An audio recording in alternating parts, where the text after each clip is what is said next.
Hello everybody, this is Digraj Singh Rajput. Welcome to Magnet Brains. आज के इस एग्जाम पैक वाले वीडियो में हमारे पास जो चैप्टर है वो है क्लास 9th सिविक्स का चैप्टर का नाम कॉन्स्टिट्यूशनल डिजाइन।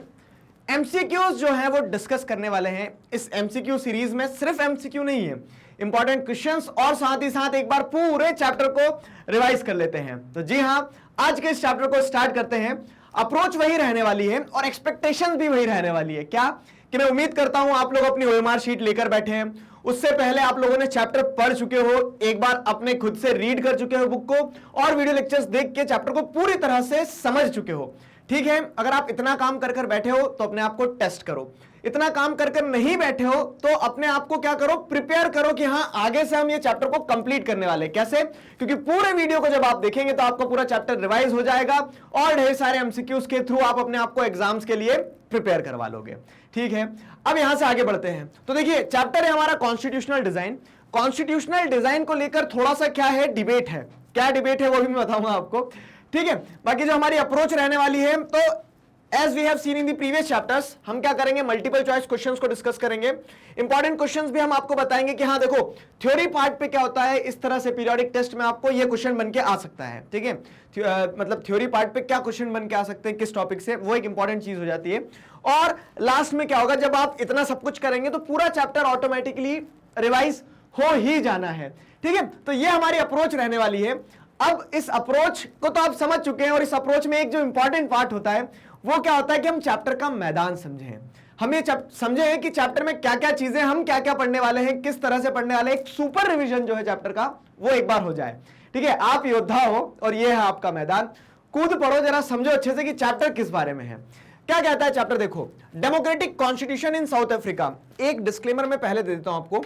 वो डिस्क्लेमर क्या है, देखो आप कोर्स कंटेंट देखोगे तो ईयर 2021-22 वाला जो एकेडमिक ईयर है, तो सीबीएसई अपना सर्कुलर इशू करता है। सीबीएसई बताता है कि क्या क्या हम पूछने वाले हैं, किस तरह से। तो टर्म 1 का जो सिलेबस दिया है, टर्म 1 में आप सिविक्स की अगर बात करोगे, डेमोक्रेटिक पॉलिटिक्स पार्ट 1 जो आपकी बुक का नाम है, तो उसमें देखो what is democracy, Y democracy में ये सारी चीजें, ये सारे टॉपिक्स पे हम एमसीक्यूज भी बना चुके हैं, डिस्कस कर चुके हैं चैप्टर को पूरी तरह से। फिर जो कॉन्स्टिट्यूशनल डिजाइन वाला आपका चैप्टर है, तो उसमें आपको क्या देखने को मिल रहा है कि साउथ अफ्रीका में जो डेमोक्रेटिक प्रोसेस वाला टॉपिक है, जो चैप्टर में दिया है आगे, democratic constitution in South Africa, ये वाला टॉपिक जो है ना, वो सीबीएसई ने अपने सर्कुलर में नहीं दिया है। मतलब ये नहीं पढ़ना है क्या? जी हाँ, सीबीएसई के अकॉर्डिंगली वो एलिमिनेट हो चुका है। तो सर हम भी नहीं पढ़ेंगे क्या? क्यों नहीं पढ़ेंगे, सवाल ये है। देखो हम पढ़ लेते हैं, क्यों पढ़ते हैं वो भी बताता हूं मैं आपको। देखिए क्या हो रहा है ना, स्कूल टू स्कूल चीजें वेरी कर रही है। कुछ स्कूल्स में पढ़ाया जा रहा है वो टॉपिक, ठीक है, I am aware of that कि हाँ कुछ बच्चे ने बताया कि हमें तो वो पढ़ा दिया हमारी मैडम ने और टेस्ट में पूछ भी लिया। तो इस हिसाब से हम क्या करते हैं, सबको लेकर चलते हैं। तो हम क्या करते हैं कि पढ़ लेते हैं उस टॉपिक को। उस टॉपिक में क्या बताया गया स्पेसिफिकली अगर हम देखें तो डेमोक्रेटिक कॉन्स्टिट्यूशन जो है साउथ अफ्रीका में किस तरह से बना, साउथ अफ्रीका को इंडिपेंडेंस कैसे मिली, उस चीज के बारे में क्या एक स्टोरी बताई गई है। तो वो हम क्या करेंगे, डिस्कस कर लेंगे। क्लियर है? तो चैप्टर के मैदान को समझो। देखो क्या है, एक स्टोरी है किसकी, democratic constitution is south Africa की। तो साउथ अफ्रीका में कॉन्स्टिट्यूशन जो बना, रिलेटिवली अगर आप कंपेयर करोगे तो साउथ अफ्रीका एक यंग कंट्री है। यंग कंट्री किस कंटेक्स्ट में, यंग कंट्री मतलब कि उसने अभी अभी आजादी पाई है। 1994 ज्यादा पीछे नहीं है। ठीक है, हमारी अपेक्षा में लेट आजादी पाई है ना उसने। तो उसके चलते क्या हो रहा है, उसके चलते जैसे अगर आप देखोगे तो वो एक रीसेंट एग्जांपल है कि किस तरह से कंट्री ने मतलब इंडिपेंडेंस पाने के बाद में अपने यहाँ डेमोक्रेटिक सेटअप को स्टैब्लिश किया। इंडिया ने भी डेमोक्रेटिक सेटअप को स्टैब्लिश किया। इंडिया के इंडिपेंडेंस स्ट्रगल में, ठीक है, साउथ अफ्रीका के इंडिपेंडेंस स्ट्रगल में कुछ सिमिलैरिटी है क्या?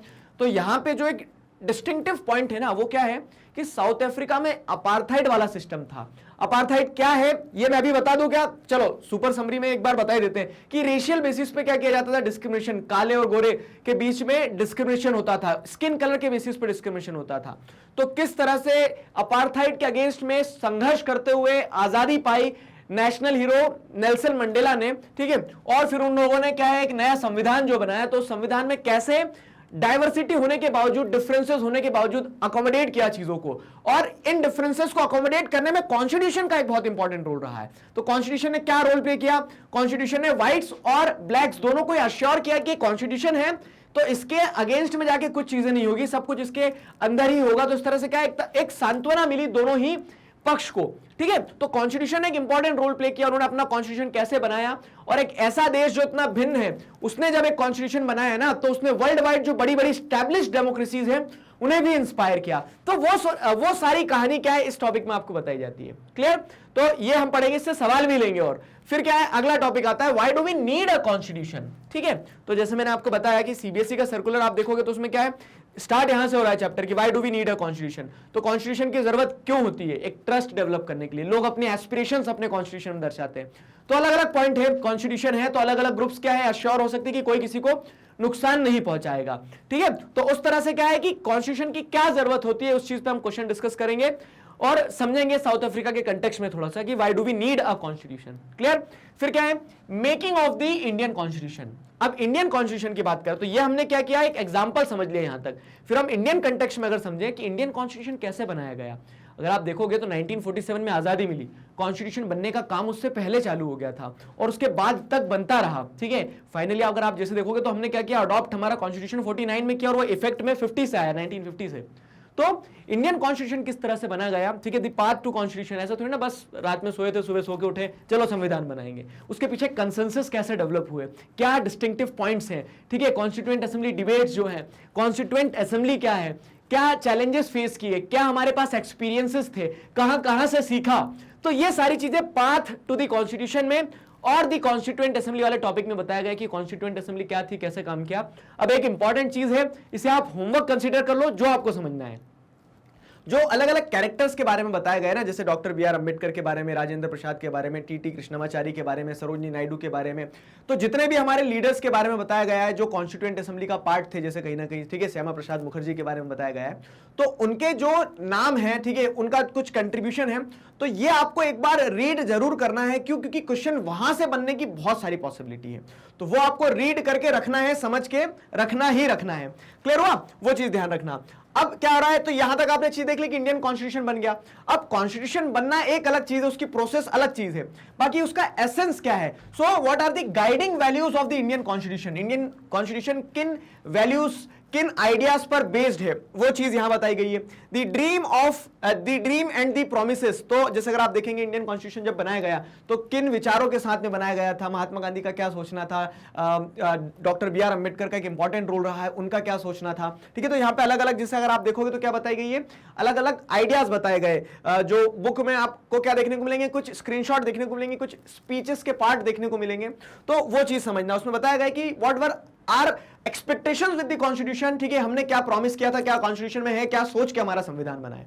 क्लियर? फिर क्या है, फिलॉसफी ऑफ द कॉन्स्टिट्यूशन। तो ये जो टॉपिक है फिलॉसफी ऑफ द कॉन्स्टिट्यूशन, इसमें क्या बताया गया है, तो फिलॉसफी ऑफ द कॉन्स्टिट्यूशन में एक तरह से प्रियम्बल जो है ना, प्रियम्बल एक आईडी कार्ड की तरह होता है। प्रियम्बल क्या होता है, तो आप जैसे देखते हैं तो स्टार्टिंग पेज है हमारे कॉन्स्टिट्यूशन का, उस प्रियम्बल के हिसाब से अगर आप चीजों को समझेंगे तो प्रियम्बल क्या बताता है, बताता है कि आपका संविधान क्या है, मतलब एक रिफ्लेक्शन है। जैसे आप क्या है, आपकी अपीयरेंस आपके पर्सनालिटी को रिफ्लेक्ट करती है ना, आप गंदे हो, अनटाइडी हो, तो वो क्या दर्शाता है कि अनऑर्गेनाइज्ड इंसान हो सकता है।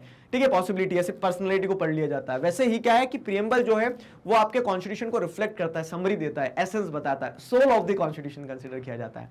क्लियर है? तो फिलॉसफी क्या है कॉन्स्टिट्यूशन की, वो इस टॉपिक में पढ़ते हैं। और इंस्टीट्यूशनल डिजाइन में क्या है, जैसे कॉन्स्टिट्यूशन समझना एक आम इंसान के लिए क्या है, बहुत टिपिकल काम हो जाता है। तो इंस्टीट्यूशनल डिजाइन वाला जो टॉपिक है उसमें बेसिकली यही बताया गया है कि बेसिक एसेंस क्या है, इंस्टीट्यूशन जो बनाए आपने तो उनका मतलब क्या है कि सिटीजन्स के राइट्स को प्रोटेक्ट किया जाए, उन्हें एम्पावर्ड फील करवाया जाए, तो वो इंस्टीट्यूशनल डिजाइन वाले टॉपिक में बताया गया है।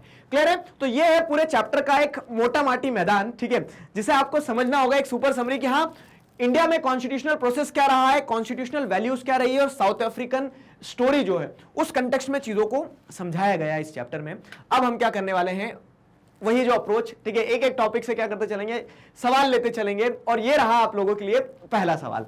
देखिए क्या है, on what charges was Nelson Mandela sentenced to life imprisonment.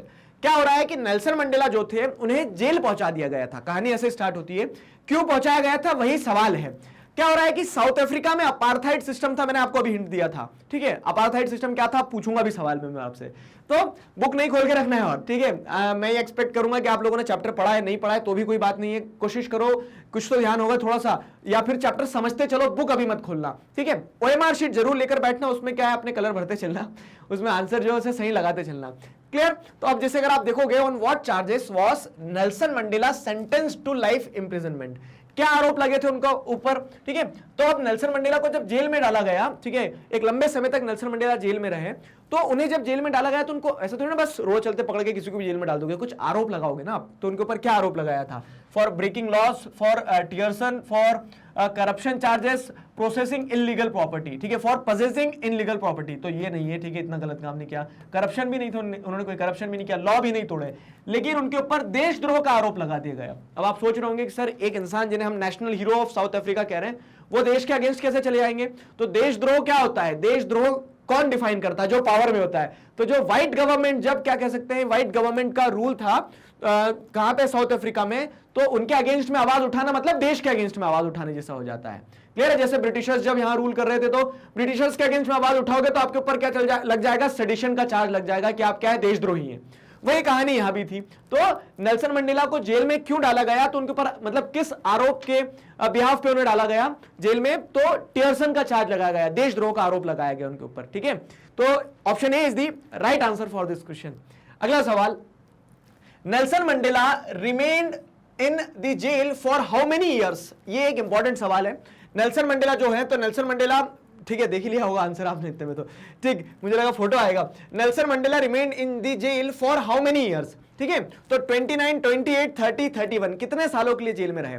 यहां जैसे ही क्वेश्चन आता है ना, अपने स्क्रीन पर आपको क्या करना है, मतलब यहां मेरी स्क्रीन पर क्वेश्चन आया, आपके ओएमआर शीट पे आपको आंसर लगाना है, क्लियर है। तो the right answer is 28 years, और जब देश को आजादी मिलेगी तब वो बाहर निकाले जाते हैं जेल में से। तो एक लंबा समय उन्होंने, और जेल में क्यों डाल दिया गया, एक झूठा आरोप इन द किस कंटेक्स्ट में, कि वो उन्होंने अपार्थाइड सिस्टम जो जहां प्रिवेलेंट था ना, कि रेशियल बेसिस पे डिस्क्रिमिनेशन, उसको अपोज किया, इसके लिए उनको क्या कर दिया गया था, जेल में डाल दिया गया था। और 28 सालों तक उन्होंने अपना, मतलब कह सकते हैं कि एक पूरा का पूरा टाइम पीरियड लाइफ का जेल में बिता दिया, ठीक है। तो option B is the right answer for this question. अगला सवाल, on which island Nelson Mandela was kept in a prison, तो जिस जेल पे रखा गया था, एक डियर्डेड आइलैंड था जहां पे क्या है, आरोपियों को रखा जाता था, उनका ऐसा कोई बहुत बड़ा आरोप नहीं था, उन्होंने सिर्फ आवाज उठाई थी जो सिस्टम था उसके अगेंस्ट में, तो उनके ऊपर देशद्रोह का आरोप लगा के उन्हें जेल में डाल दिया गया।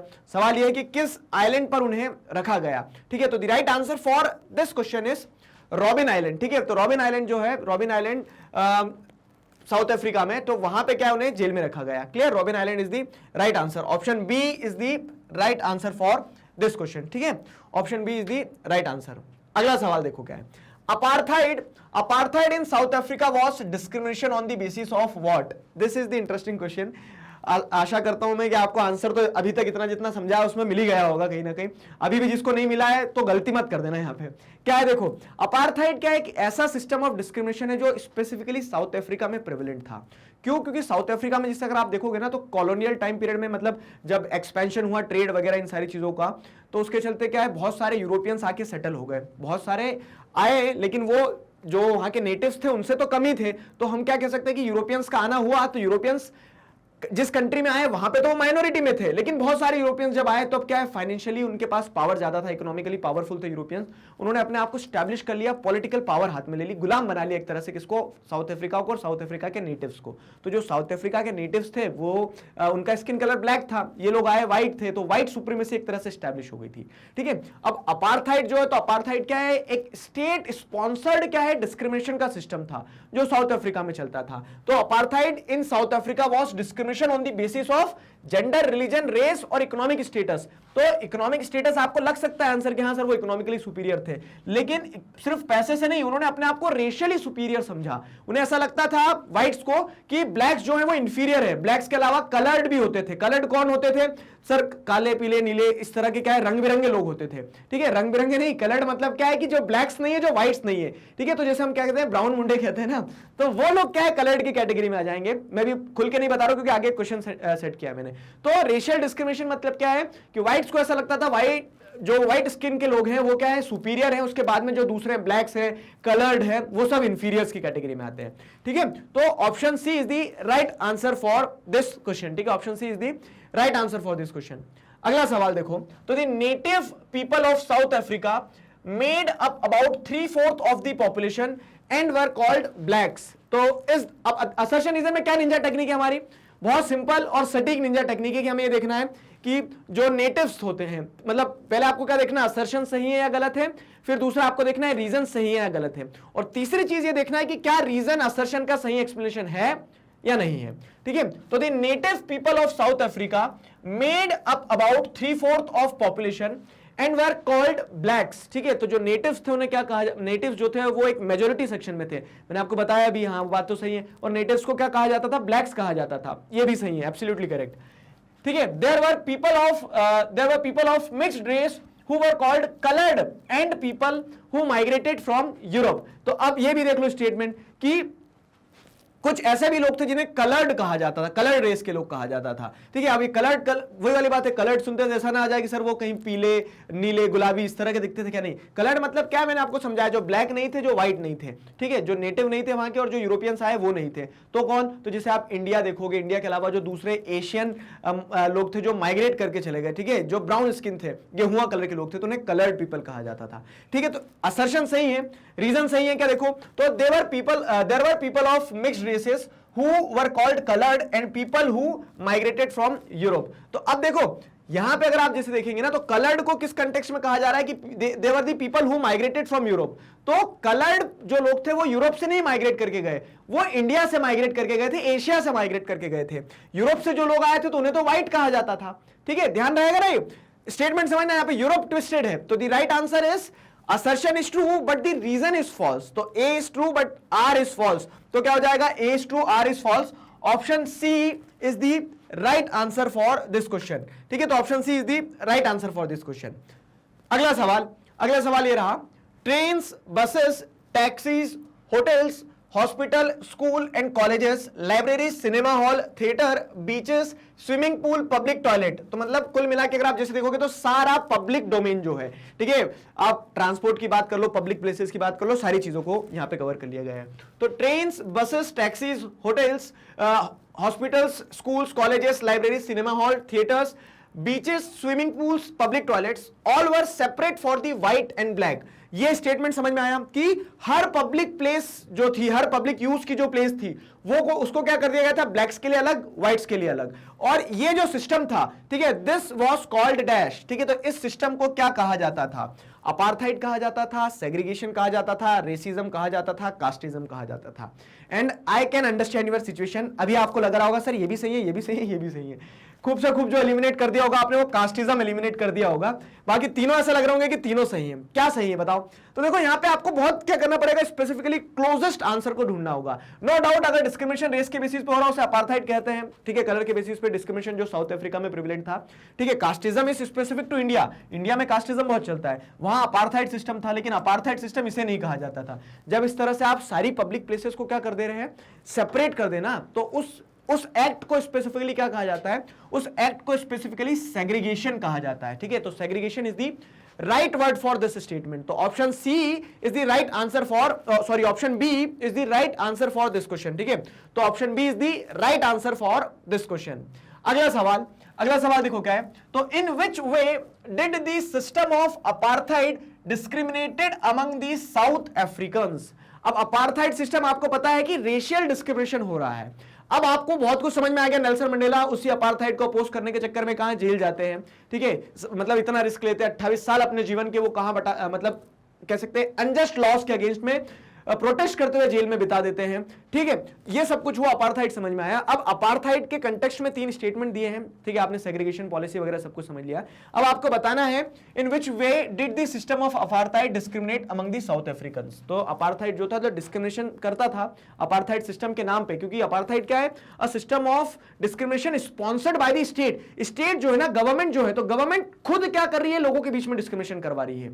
ठीक है, on the basis of skin colour. तो यहां पे आपको देखना है कि कौन कौन से स्टेटमेंट जो है डिस्क्रिमिनेशन को बता रहे हैं, क्या जस्टिफाई तो नहीं करेंगे, मतलब हम कह सकते हैं कि डिस्क्रिमिनेशन को रिफ्लेक्ट कर रहे हैं, एक्सप्लेन कर रहे हैं। तो अपार्थाइड के नाम पे क्या होता था, people were restricted social contact between the races. जी हाँ, तो व्हाइट्स और ब्लैक जो उनके बीच में क्या है, एक बॉर्डर थी, कैसे मेंटल बॉर्डर भी हुआ करती थी कि नहीं वो अलग रेस के, हम अलग रेस के, हमारे बीच में कैसे रिलेशंस हो सकते हैं, दोस्ती भी कैसे हो सकती है, हम एक साथ नहीं खेल सकते, हम एक साथ नहीं बैठ सकते, एक साथ नहीं उठ सकते हैं। तो restricted social contacts between the races, तो ये स्टेटमेंट तो सही लग रहा है। सेग्रीगेशन ऑफ पब्लिक फैसिलिटीज, तो भी हमने देखा सेग्रीगेशन था ही, हर पब्लिक प्लेस को क्या कर दिया गया था, सेग्रीगेट कर दिया गया था, तो सेग्रीगेशन ऑफ पब्लिक फैसिलिटीज भी था। Created race specific job categories, race specific job categories बना दी गई है कि हाँ जो कह सकते हैं एलाइट काम होंगे ना, वो क्या होंगे, वो सिर्फ किसके लिए होंगे, व्हाइट्स के लिए होंगे। ब्लैक्स जो होंगे, कलर जो होंगे, तो उनको क्या है, गवर्नमेंट में बहुत इंपॉर्टेंट पोस्ट नहीं दी जाएगी, उनके पास में कह सकते हैं कि ज्यादा फैसिलिटीज नहीं होगी। तो जॉब में, पब्लिक फैसिलिटीज में, पब्लिक रिलेशन में हर जगह डिस्क्रिमिनेशन होता था। तो अगर आप देखेंगे तो in which way did the system of apartheid discriminated among the South Africans, तो तीनों ही तरीके सही है, ठीक है, तीनों ही तरीके सही है। सो इस कंटेक्स्ट में क्या है, all of the above is the right answer, ABC तीनों ही स्टेटमेंट सही है। तो ऑल ऑफ द अबव, ठीक है, एक बार देख लो और अच्छे से, हाँ, तो all of the above is the right answer for this question, ठीक है। तो option D is the right answer for this question. क्या होता है ना, कभी भी जब आप एमसीक्यूज को सॉल्व कर रहे हैं तो जल्दीबाजी मत बचाना, ना आपकी कहीं ट्रेन निकल रही है, ठीक है, ना वो पेपर कहीं उठ के भाग के जाने वाला है।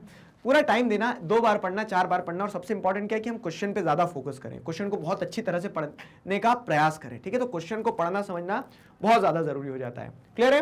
अब अगला सवाल देखो क्या है, Which organization led the struggle against the policies of segregation in South Africa? South Africa में आपको क्या देखने को मिलता है, साउथ अफ्रीका में आपको ये देखने को मिलता है कि लोग जो हैं वो लड़ रहे होते हैं, किससे है, मतलब ऐसे डंडे उठा नहीं लिए। साउथ अफ्रीका में जो स्टेट स्पॉन्सर्ड डिस्क्रिमिनेशन था ना, स्टेट स्पॉन्सर्ड मतलब क्या है कि व्हाइट गवर्नमेंट जो, व्हाइट माइनॉरिटी गवर्नमेंट जो है वो लोगों के बीच में डिस्क्रिमिनेशन करवा रही थी। तो जो स्टेट स्पॉन्सर्ड डिस्क्रिमिनेशन था उसके चलते लोगों ने आवाज उठाई है। आवाज उठाई है तो सिर्फ ब्लैक्स ने आवाज नहीं उठाई है, कुछ व्हाइट्स जो थे जिन्हें ऐसा लगता था कि गलत हो रहा, उन्होंने भी आवाज उठाई। कलर्ड जो थे उन लोगों ने भी मिलकर क्या किया, जैसे अगर आप देखेंगे तो महात्मा गांधी जो थे तो पहले से, ठीक है, ये तो एपिसोड आप बाद का पढ़ रहे हैं, लेकिन महात्मा गांधी पहले से ही क्या है उस रेशियल डिस्क्रिमिनेशन के अगेंस्ट में थे, उन्होंने अपोज किया, ठीक है, जब वो साउथ अफ्रीका में थे। तो इस तरह से क्या है कि हमेशा से ही सिस्टम ऑफ डिस्क्रिमिनेशन के अगेंस्ट में आवाज उठाई गई है। लेकिन अल्टीमेटली आजादी कब मिलती है इस पूरे सिस्टम ऑफ डिस्क्रिमिनेशन से, 1994 आते आते। मैंने एक आंसर का हिंट दे दिया आपको, ठीक है। तो उस एक ऑर्गेनाइजेशन का नाम बताइए, एक अम्ब्रेला ऑर्गेनाइजेशन का नाम बताइए, ठीक है, जिसने इस स्ट्रगल को लीड किया, ठीक है। Which organization led the struggle against the policies of segregation in South Africa? African National Congress, ठीक है, again south Africa, United democratic movement, national freedom party, बताओ क्या है, सोचो जरा, राइट आंसर क्या है। तो option A is the right answer for this question, A is the right answer for this question. अगला सवाल देखो क्या है, तो which of these was the most salient underlying conflict in the making of democratic constitution in South Africa? जब south Africa में constitution बन रहा था तो उस पूरे टाइम पीरियड में क्या चीज बहुत डिस्टिंक्टिव थी साउथ अफ्रीकन कॉन्स्टिट्यूशन में, आपको वो बताना है। जैसे हम देखते हैं इंडियन कॉन्स्टिट्यूशन में क्या डिस्टिंक्टिव था कि जम्मू कश्मीर, मतलब इंडियन कॉन्स्टिट्यूशन बनाते समय सारे कॉन्स्टिट्यूएंट असेंबली के मेंबर्स जो थे वो पूरी कंट्री को रिप्रेजेंट कर रहे थे एक तरह से। तो वैसे ही वहां पे अगर आप देखोगे तो which of these was the most silent underlying conflict in the making of democratic constitution in South Africa? तो between South Africa and its neighbors, South Africa और neighbors, ये तो कहानी में कोई सुर और ताल ही नहीं है, ठीक है, हटाओ ऑप्शन को। Between men and women, ये भी नहीं है। Between the white minority and black majority, between the colored minority and black majority, ठीक है, तो black majority में थे, colored minority में थे, इनके बीच में कोई conflict नहीं था, इनफैक्ट ये तो एक साथ यूनाइटेड थे, ठीक है। तो जो हम कह सकते हैं मोस्ट सेलिएंट अंडरलाइन conflict था वो क्या था, conflict किसके बीच में था, व्हाइट्स जो कि माइनॉरिटी में थे, ब्लैक्स जो कि मेजोरिटी में थे, लेकिन व्हाइट्स मेजोरिटी के ऊपर डोमिनेट कर रहे थे because they were financially powerful, ठीक है, they believed in the idea of racial supremacy, ठीक है। तो option C is the right answer for this question, ठीक है, option C is the right answer for this question. अगला सवाल, assertion reason है, सिंपल से देखो अच्छे से और समझो, निंजा टेक्निक हमारी वही लगाना है, असर्शन देखो, रीजन देखो, फिर देखो कि क्या रीजन असर्शन का सही एक्सप्लेनेशन है, ठीक है। कुछ निंजा वर्ड्स है हमारे पास में, क्या, तो आप वाई लगा सकते हो कि why the apartheid system was particularly oppressive for the blacks. तो पहले ये देखो कि क्या अपार्थाइड सिस्टम ब्लैक्स के लिए ऑपरेसिव था, जी हां बिल्कुल था, खूब ऑपरेसिव था। तो अब इसमें ऐसे देखो कि why the apartheid system was particularly oppressive for blacks, because blacks were forbidden from living in white areas and and could work in white areas only if they had permit. जी हाँ, ये स्टेटमेंट भी सही है कि blacks जो थे उनके साथ डिस्क्रिमिनेशन होता था, उन्हें ये नहीं आजादी थी कि वो ब्लैक जहां व्हाइट रह रहे हैं, जिनकी कॉलोनी पॉश रहती, थोड़ी सी साफ सुथरी रहती थी, अच्छी थी, वेल डेवलप्ड थी, वहां पे जाके ब्लैक्स रह पाए। इनफैक्ट काम करने भी अगर व्हाइट्स की कॉलोनी में जाना था ब्लैक्स को तो परमिट लेना पड़ता था। इस तरह से क्या है कि जो अपार्थाइड सिस्टम था, जो स्टेट स्पॉन्सर्ड रेशियल डिस्क्रिमिनेशन था, वो ऑपरेसिव था। किसके लिए? ब्लैक्स के लिए। तो both assertion and reason is true and reason is the correct explanation of assertion. R is the correct explanation of A. तो स्टेटमेंट क्या जाएगा? तो यहां पे जैसे देखोगे तो answer A is the right answer for this question. ठीक है, option A is the right answer for this question. अगला सवाल, why did the white regime decide to change its policy? White regime जो है उसने अपनी पॉलिसी बदलने का निर्णय क्यों लिया? सवाल यह है, व्हाइट रिजीम ने अपनी पॉलिसी बदलने का निर्णय क्यों लिया? तो यह चीज समझना बहुत अच्छे से कि no doubt white regime oppressive था, व्हाइट्स जो थे पावरफुल में थे, लेकिन जब जो कह सकते हैं कि स्ट्रगल था ना, किसके द्वारा? ब्लैक्स के द्वारा, जिसने उसने जब मोमेंटम पकड़ा तो व्हाइट्स को क्या करना पड़ा? अपनी जो कह सकते हैं स्ट्रिक्टनेस थी, जो अपना अपार्थाइड रिजीम था, उसे छोड़ना पड़ा और एक तरह से आजादी देना पड़ी। किसे? ब्लैक्स को। किस चीज से? अपार्थाइड सिस्टम से। तो सवाल यहां पे क्या है कि जो व्हाइट रिजीम था, ठीक है, व्हाइट रिजीम जैसे फ्रेंच रिवॉल्यूशन में आपने पढ़ के आया, ओल्ड रिजीम जब लुई 16 रूल करा करता था, तो why did the white regime decided to change its policy? Apartheid को खत्म करने का उन्होंने क्यों सोचा? उन्होंने क्यों ऐसा बोला कि आप ब्लैक्स और व्हाइट्स दोनों को बराबर तरीके से क्या मिल जाए? हक मिल जाए। तो ये बदलाव क्यों आया? हृदय परिवर्तन हो गया था क्या? समझते हैं, देखो ऑप्शंस क्या है। Increase in protest and struggles, government realise that repression was becoming difficult, rise of sympathetic attitude in government for the blacks. ठीक है, तो ये स्टेटमेंट क्या है? ये स्टेटमेंट सिर्फ बातों में अच्छा लगता है। कोई व्हाइट गवर्नमेंट जो थी, व्हाइट रिजीम जो था, उसके मन में ऐसे सिंपैथेटिक एटीट्यूड नहीं डेवलप हुआ कि नहीं यार बड़े अच्छे लोग हैं, उनके साथ क्यों अत्याचार करना। ऐसा कुछ नहीं हुआ था, हृदय परिवर्तन जैसा कुछ नहीं हुआ था। इनफैक्ट हुआ क्या था, अगर आप समझोगे ना, तो गवर्नमेंट जो है, तो गवर्नमेंट को ये रियलाइज हुआ क्या कि रिप्रेशन अब जो है, अब आप ज्यादा समय तक दबा के नहीं रख सकते हो। क्या होता है ना कि आप किसी भी चीज को जब प्रेशराइज करोगे तो आप जितना नीचे दबाओगे उतना पलट के तेजी से ऊपर आएगा। तो ब्लैक्स के साथ जो अत्याचार हो रहे थे उसे वो फील कर पा रहे थे, व्हाइट रिजीम जो है समझ पा रहा था कि प्रोटेस्ट तेज हो रहे हैं, स्ट्रगल्स तेज हो रहे हैं। तो इसके चलते क्या है, इसके चलते ज्यादा लंबे समय तक वो होल्ड भी नहीं कर सकते थे। तो उन्होंने सोचा क्या है, मार पीट के आजादी लेंगे। ठीक है, इससे अच्छा क्या है कि इज्जत से अपन खुद ही आजादी दे दो वापस इन्हें। क्लियर है? अपार्थाइड सिस्टम को खत्म कर दो, हम ही खुद क्या कर दें, पॉलिसीज में बदलाव ले आए। तो यहां पे क्या है, ए और बी सही स्टेटमेंट है, ठीक है, सी नहीं है। तो both A and B is the right answer for this question. तो क्वेश्चन नंबर 11 का जो सही आंसर है, जो आपने ओएमआर शीट में मैं एक्सपेक्ट कर रहा हूं कि सही लगाया होगा, option D is the right answer for this question. ठीक है, option D is the right answer for this question. अगला सवाल, when did south Africa become a democratic country? South Africa एक डेमोक्रेटिक कंट्री कब बना? ये एक इंटरेस्टिंग सवाल है। अब देखिए डेट्स हैं, डेट्स में क्या होता है, बच्चे कंफ्यूज हो जाते हैं, और दिक्कत होती है, मैं समझ सकता हूं, लेकिन डेट्स, सारी डेट्स याद नहीं रखना है, कुछ डेट्स तो याद रखना पड़ेगी। तो अगर हम जैसे देखें, आजादी कब मिली?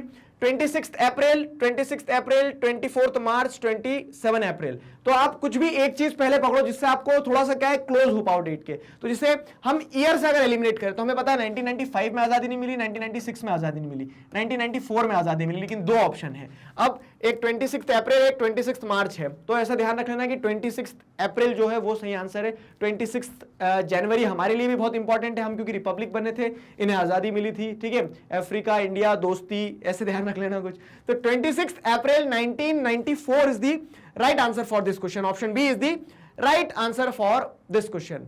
अब ये जो सवाल है ना, ये बोनस है। ठीक है, आप लोग, मुझे लगता है कि सभी लोग सही आंसर लगा लोगे। इसमें अगर गलत लगाया ना, अच्छी पिटाई कर दूंगा मैं। क्यों?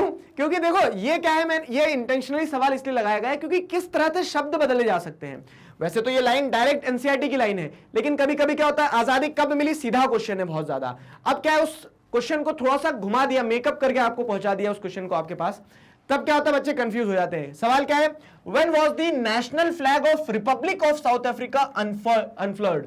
ठीक है, तो national flag of Republic of South Africa, Republic of South Africa मतलब क्या है कि जो साउथ अफ्रीका है वो रिपब्लिक बन गया, हेड ऑफ द स्टेट वहां जो होगा वो एक इलेक्टेड पर्सन होगा। तो वो झंडा कब लहराया गया, मतलब क्या है, आजादी कब मिली। ठीक है, आजादी कब मिली, समझ में आ रहा है ना? तो एक ही चीज है, बस शब्द अलग अलग है।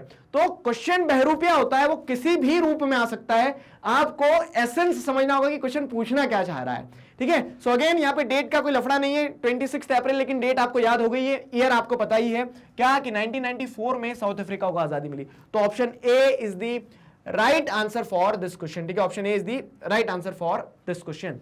अगला सवाल, the end of the apartheid government paved the way for formation of a dash government, the end of apartheid government pave the way for the formation of a dash government, white minority, ठीक है, मतलब majority white, minority white, multi racial government, both B and सी।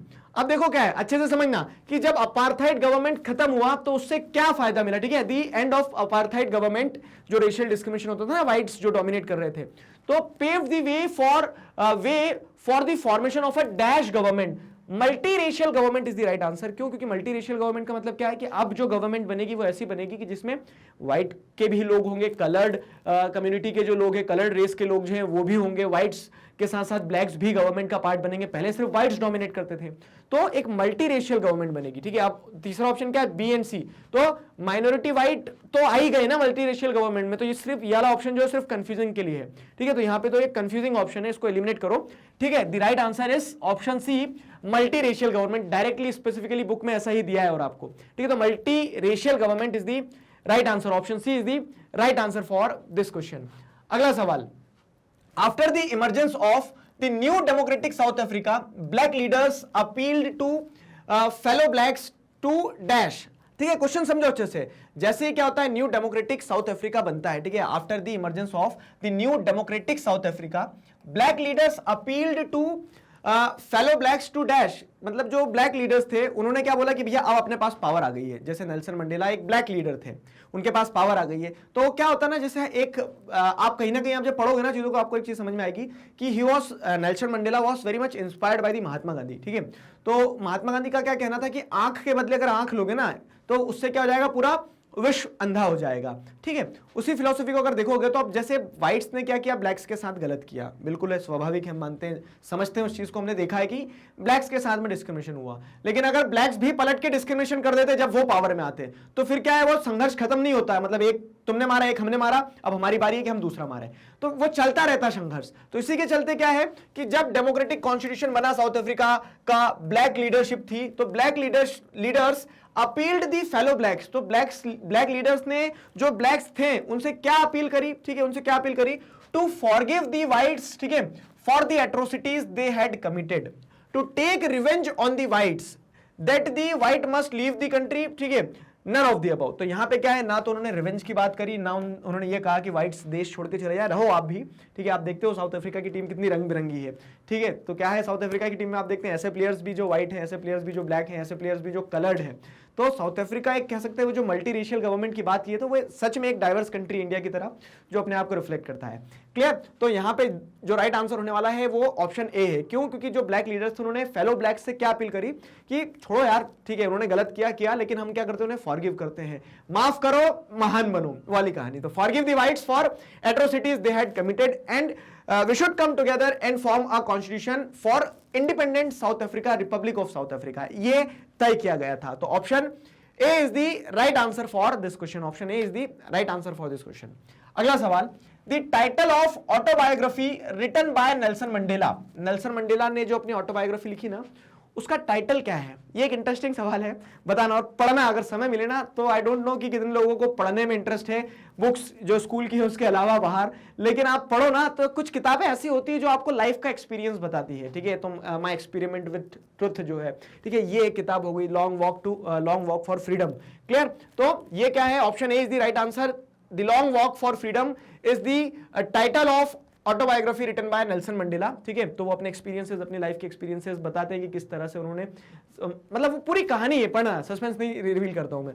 तो option A is the right answer for this question. और इसी के साथ हमारा जो पहला पड़ाव है वो खत्म होता है। तो देखो हमने क्या करा कि किस तरह से डेमोक्रेटिक कॉन्स्टिट्यूशन जो है साउथ अफ्रीका में डेवलप किया जाता है, उस टॉपिक को समझा। अभी तक का जो टॉपिक पढ़ा है, तो हो सकता है कि आपकी स्कूल में ना पढ़ाया गया हो सकता है कि आपके स्कूल में पढ़ाया गया हो, दोनों ही एस्पेक्ट हो सकते हैं, क्योंकि 9th बोर्ड नहीं है, तो टीचर्स क्या होते हैं, स्कूल टीचर्स अपने हिसाब से थोड़ा फ्लेक्सिबल हो जाते हैं। अगर आप सीबीएसई का वो देखेंगे, मैंने आपको बताया सर्कुलर, तो उसमें डेमोक्रेटिक कॉन्स्टिट्यूशन वाला जो डेवलपमेंट हुआ साउथ अफ्रीका में, इस टॉपिक को एलिमिनेट करा हुआ है, लेकिन फिर भी हमने पढ़ लिया है, तो अब आपके कोई शिकवे, कोई गिला कोई शिकायत नहीं होना चाहिए, ठीक है। चलो अब अगला टॉपिक क्या, देखो, why do we need a constitution. तो हमने अभी तक साउथ अफ्रीकन कंटेक्स्ट में सारी चीजों को समझा कि साउथ अफ्रीका ने जो कॉन्स्टिट्यूशन बनाया, तो वो कॉन्स्टिट्यूशन एक तरह का क्या था, एक एक्सपेरिमेंट था, एक सक्सेस थी जो दर्शाती कि देखो कैसे लोग जो आजादी से पहले तक एक दूसरे के बिल्कुल अगेंस्ट थे, आजादी के बाद में वो एक साथ बैठ के क्या कर पा रहे हैं, एक साथ बैठ के एक देश चला पा रहे हैं। तो सवाल यहां पे ये उठता है कि वो एक साथ आ कैसे पा रहे हैं, ठीक है। अब इस पे थ्योरी पार्ट पे क्या क्वेश्चन बन सकता है, वो भी इंपॉर्टेंट क्वेश्चन भी लेते चलो। तो what was apartheid system in South Africa, ठीक है, how the apartheid system was oppressive for blacks, इस तरह से अलग अलग क्वेश्चन बन सकता है, ठीक है। और फिर उसके बाद में यही है, मतलब मल्टीपल नेल्सन मंडेला का क्या कंट्रीब्यूशन रहा। तो ये क्या बन सकते हैं, पॉइंट ऑफ व्यू है अलग अलग क्वेश्चन बनने के, ठीक है। अब अगर हम जिससे आगे स्विच करते हैं, जो एक सवाल आपके मन में आया होगा कि ऐसा कैसे पॉसिबल हो पाए कि जो लोग एक समय तक, आजादी से पहले तक जो लोग क्या थे, एक दूसरे के अगेंस्ट थे, वो एक साथ रह पाएंगे, ऐसा कैसे हो सकता है, वो विश्वास कहां से आएगा, पहला सवाल, ठीक है, वो विश्वास कहां से आएगा। तो यहां पर कॉन्स्टिट्यूशन एक बहुत इंपॉर्टेंट रोल प्ले करता है, ठीक है। और अगला टॉपिक जो आपका वही है कि why do we need a constitution, एक कॉन्स्टिट्यूशन की हमें जरूरत क्यों होती है, क्योंकि ऐसी सिचुएशन जहां पे अनसर्टेनिटीज है, ऐसी सिचुएशन जहां पे ट्रस्ट नहीं है, तो उस सिचुएशन में अगर आपको क्या लाना है, स्टेबिलिटी लाना है, तो वहां पे कॉन्स्टिट्यूशन एक बहुत इंपॉर्टेंट रोल प्ले करता है। Let us have a look कैसे। तो ये रहा सवाल आपके सामने, What did the white minority want from the new constitution? तो अब आपको पता है कि ब्लैक्स और व्हाइट्स जो है दोनों ही एक ही देश में रहेंगे। ऐसा बोला नहीं कि ब्लैक्स के पास जब पावर आ गई कि व्हाइट्स तुम देश छोड़ के चले रहे तो बहुत मारेंगे, ऐसा कुछ नहीं बोला गया। बोला कि हम आपको माफ करते हैं, हम माफ तो करते हैं, लेकिन व्हाइट्स को भी डर था कि यार हमने बहुत अत्याचार किया है, ठीक है, हमने क्या किया, बहुत परेशान किया है, तो ऐसा ना हो जाए कि इन्होंने बोल दिया कि रुक जाओ देश में, फिर घेराबंदी करके मारे, ठीक है। तो व्हाइट्स जो थे, तो व्हाइट्स भी मन में डर भी था, उन्हें ऐसा था कि ऐसा ना हो जाए कि ब्लैक्स के पास आज पावर है तो हमारे बदला ले ले हमसे, ठीक है। तो सवाल यही है कि what did the white minority want from the new constitution. तो अब जब नया कॉन्स्टिट्यूशन बनेगा साउथ अफ्रीका में आजादी के बाद में, तो व्हाइट माइनॉरिटीज जो थी उनकी क्या एक्सपेक्टेशंस थी। चार ऑप्शन है आपके सामने, समझो।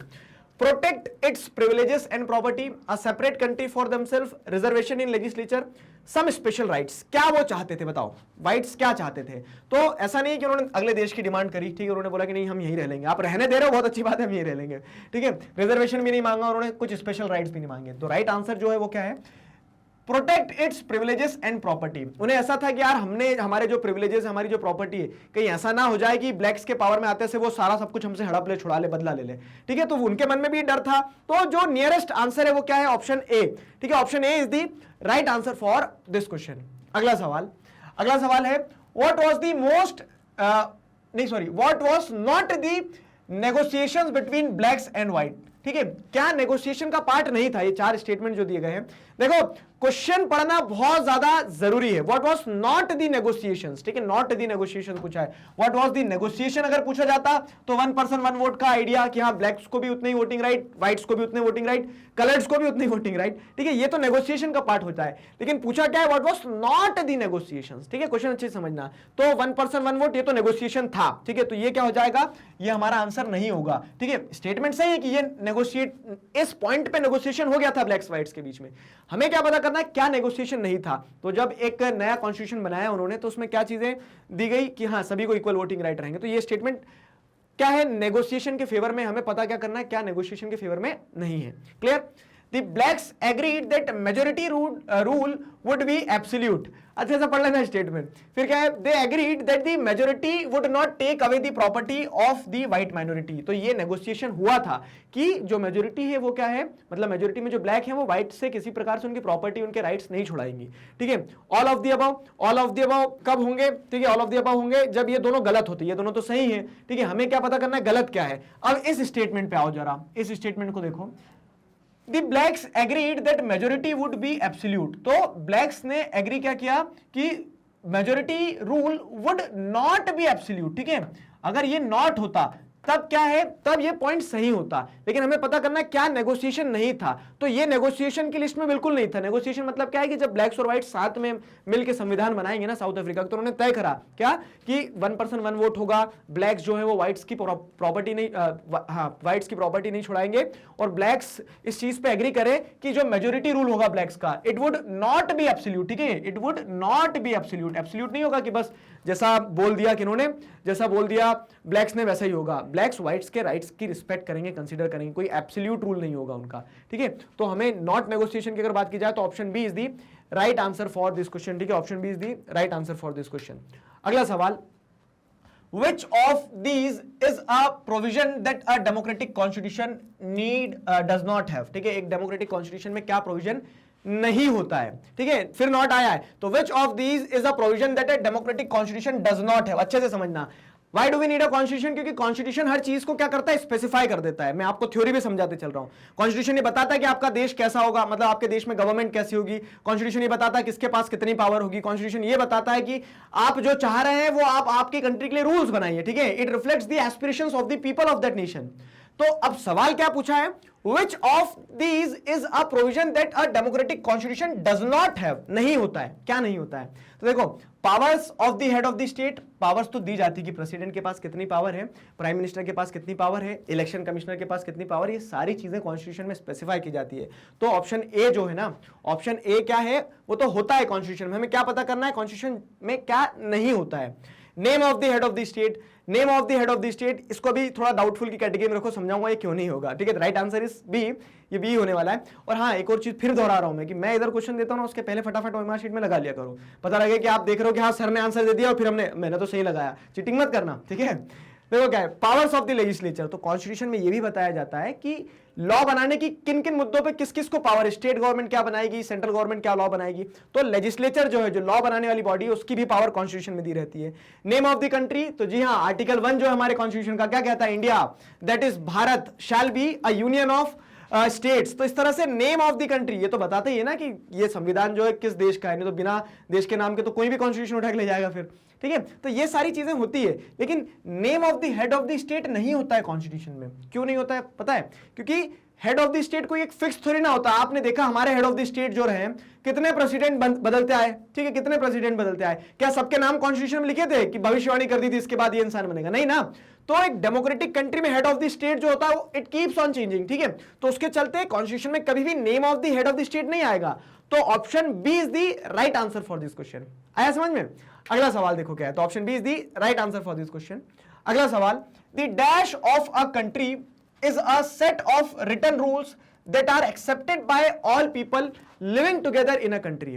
अच्छे से समझना, बहुत इजी है लेकिन लॉजिक लगाना। The dash of a country is a set of written rules। Constitution क्या है, एक बहुत बेसिक डेफिनेशन शायद आप 7th 8th क्लास में सीख गए होंगे कि सर कॉन्स्टिट्यूशन रूल बुक है, सीखा है ना। तो यहां पे क्या पूछा है, the dash of a country is a set of written rules that are accepted by all people living together in a country. तो preamble, president, constituent assembly, constitution. What is the right answer for this question, तो option C, option D, ठीक है। Constitution, constitution क्या है, constitution किसी भी देश का एक मतलब किसी भी देश के सेट ऑफ रिटन रूल्स को रिफ्लेक्ट करता है that are accepted by all people living together in a country. Option D is the right answer for this question, ठीक है। Option D is the right answer for this question. अब देखिए अगला सवाल, what does a constitution do, एक constitution क्या करता है। कॉन्स्टिट्यूशन क्या करता है, मतलब कॉन्स्टिट्यूशन कोई डंडा लेके नहीं चलता कि कोई गलत करेगा तो पिटाई लगाएगा कॉन्स्टिट्यूशन। कॉन्स्टिट्यूशन ना कोई इंसान है। कॉन्स्टिट्यूशन लेकिन क्या है, एक फ्रेमवर्क सेट कर देता है जिसके अंदर देश आसानी से चल सके, ठीक है। एक सिस्टम है कॉन्स्टिट्यूशन, आप कह सकते हो क्या, एक फैसिलिटेटर का काम करता है कि चीजें स्मूथली चल पाए। आप रूल ऑफ लॉ की बात करें ना, जैसे रूल ऑफ लॉ का कंसेप्ट क्या होता है, रूल ऑफ लॉ का कंसेप्ट मतलब कोई संविधान से ऊपर नहीं है, जो हम पढ़ के आए हैं पिछले चैप्टर में, ध्यान आया कुछ। डेमोक्रेटिक कंट्रीज में क्या होना चाहिए, rule of law and respect for the rights of the citizen होना चाहिए। तो जो रूल ऑफ लॉ है, राइट्स ऑफ द सिटीजन जो है, इलेक्टेड रिप्रेजेंटेटिव की पावर पे चेक लगाना जो है, उन सारी चीजों को कॉन्स्टिट्यूशन करता है, ठीक है। अब ये 4 स्टेटमेंट हैं, इन 4 स्टेटमेंट को बहुत अच्छे से देखना, क्योंकि यहां पे एक डायरेक्ट क्वेश्चन बनता है, what is the need of the constitution, why do we require a constitution, what does a constitution do. शब्द बदल सकते हैं सवाल के, सवाल बहरूपिया है, आपको आंसर कनेक्ट करना होगा। तो कॉन्स्टिट्यूशन क्या करता है, संविधान के क्या क्या काम हो सकते हैं। 4 स्टेटमेंट हैं, देखो समझो क्या सही है क्या गलत है।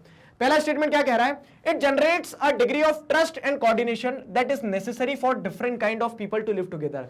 दिस स्टेटमेंट इज करेक्ट और नॉट। आप ये देखो क्या संविधान ये करता है, जी हाँ करता है, बहुत जोर से करता है। क्यों, क्योंकि जैसे आप देखोगे ब्लैक्स और व्हाइट जो है एक दूसरे के लिए काटू मारू थे, मतलब किस तरह से कि पहले तो लड़ाई थी ना उनके बीच में, लेकिन वो मिलकर एक साथ देश में रह रहे हैं, तो कौन गारंटी लेगा कि हम कल को लड़ेंगे नहीं, तो संविधान गारंटी लेता है, ठीक है। एक कॉन्स्टिट्यूशन में जब लिखा रहेगा रूल ऑफ लॉ रहेगा, राइट्स की रिस्पेक्ट की जाएगी, व्हाइट्स को भी लगेगा, ब्लैक्स को भी लगेगा, और वो कब हो सकता है, जब सब कुछ रिटर्न हो। तो कॉन्स्टिट्यूशन एक क्या करता है, डिग्री ऑफ ट्रस्ट जनरेट करता है, कोऑर्डिनेशन जनरेट करता है, ठीक है, that it is necessary for different kind of people to live together. जब भिन्न भिन्न प्रकार के लोग साथ में रहेंगे तो उनके बीच में ट्रस्ट डेवलप करने के लिए, जैसे हम बोलते हैं ना कि रेंट एग्रीमेंट करवा लो भैया, कोई भरोसा नहीं, ठीक है, कब मकान मालिक पलट जाए या किराएदार पलट जाए।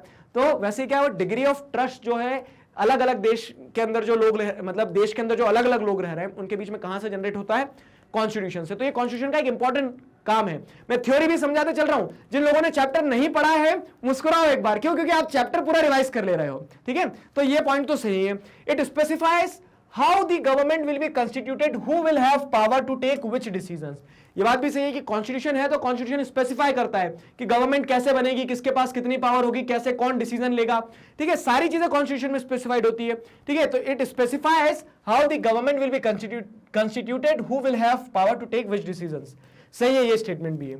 It lays down limits on the power of government and tells us what the right of citizens are, ठीक है। तो ये बात भी सही है। तो ये क्या करता है, गवर्नमेंट जो है ना अत्याचारी ना हो जाए। जैसे हमने क्या देखा था चैप्टर 1 में कि डेमोक्रेटिकली इलेक्टेड गवर्नमेंट भी कभी कभी क्या हो जाती है, रॉबर्ट मुगाबे की बात करें, ज़ानू पीएफ की, वो अत्याचारी हो जाती है, वो अपनी पावर को एक्सेस में एक्सरसाइज करने लगती है। तो कॉन्स्टिट्यूशन है तो कॉन्स्टिट्यूशन क्या होता है, रुको जरा, ठीक है, चेक लगाता है कॉन्स्टिट्यूशन। तो कॉन्स्टिट्यूशन क्या करता है, it lays down the limits on the power of government and tells us what the right of the citizens are। ये स्टेटमेंट भी सही है, ठीक है। तो ये तीनों चीजें तो होती है। It expresses the aspiration of people about creating a good society. जी हाँ, अब क्या होता है ना, आपने ये कहावत सुनी होगी ना, जैसा मतलब नहीं, वो क्या थी, अंधेरी नगरी चौपट राजा, टकसेर भाजी टकसेर खाजा, ठीक है। तो वही वाली कहानी है यहाँ पे कि जैसा लोग चाहेंगे वो वैसा कॉन्स्टिट्यूशन बनाएंगे, ठीक है। तो लोग क्या चाहेंगे, अच्छा ही समाज बनाना चाहेंगे ना, कि अच्छी सोसाइटी हो। तो अच्छी सोसाइटी बनाने का जो उनका लोगों का प्रयास होगा वो उनके कॉन्स्टिट्यूशन में रिफ्लेक्ट होगा, ठीक है। हम आजादी देना चाहेंगे लोगों को तो वो हमारे कॉन्स्टिट्यूशन के थ्रू देंगे ना, ठीक है, पेपर पर लिख के थ्रू ना दे दोगे। तो उसी तरह से क्या है, तो it expresses the aspirations of people about creating a good society. एक अच्छी सोसाइटी अगर आपको बनाना है तो वो कैसे आप बना सकते हो, आप अपने कॉन्स्टिट्यूशन में उस चीज को एक्सप्रेस करोगे। तो ये स्टेटमेंट भी सही है, ठीक है। तो what does a constitution do, constitution do all these things, ठीक है। तो चारों स्टेटमेंट सही है।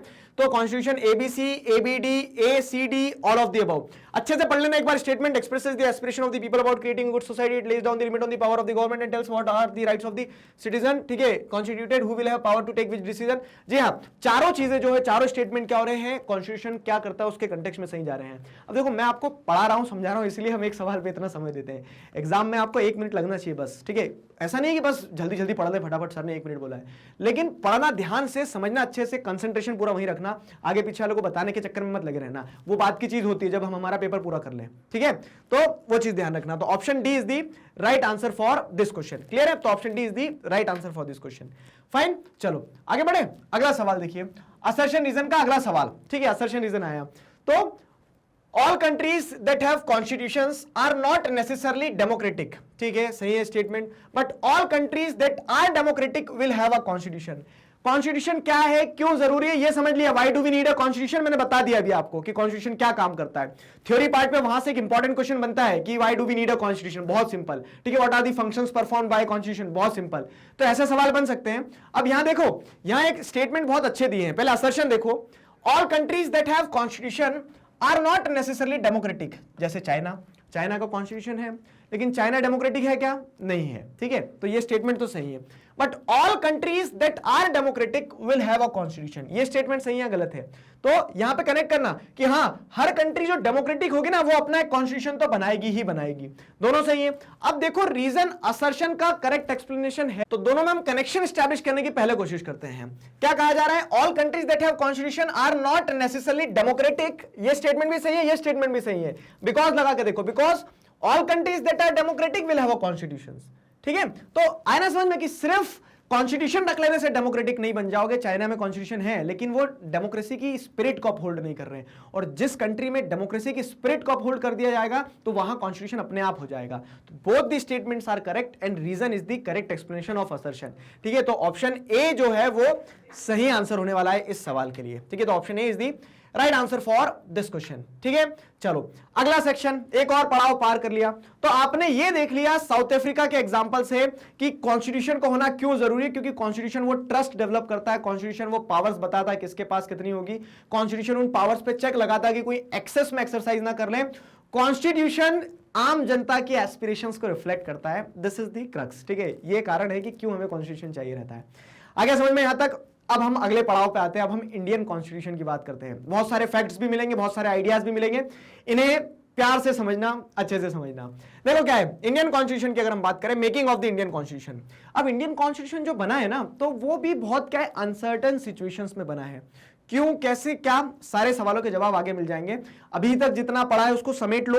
Expansion without consolidation leads to decline, this is the fundamental principle which you have to adopt in your life. ठीक है, सिर्फ किताबों तक सीमित मत रखना। एक बहुत इंपॉर्टेंट बात बता रहा हूं मैं आपको, क्या कि अगर आप एक्सपैंड करते चले जाओगे लेकिन उसको कंसोलिडेट नहीं करोगे ना, तो क्या होना है, डिक्लाइन ही होना है चीजें। तो आप जो भी पढ़ते हो, इसीलिए रिवीजन की सिग्निफिकेंस है कि आप जो पढ़ रहे हो उसको रिवाइज करो, समेट के रखो, बांध के रखो। बांध के रखना बहुत ज्यादा जरूरी है।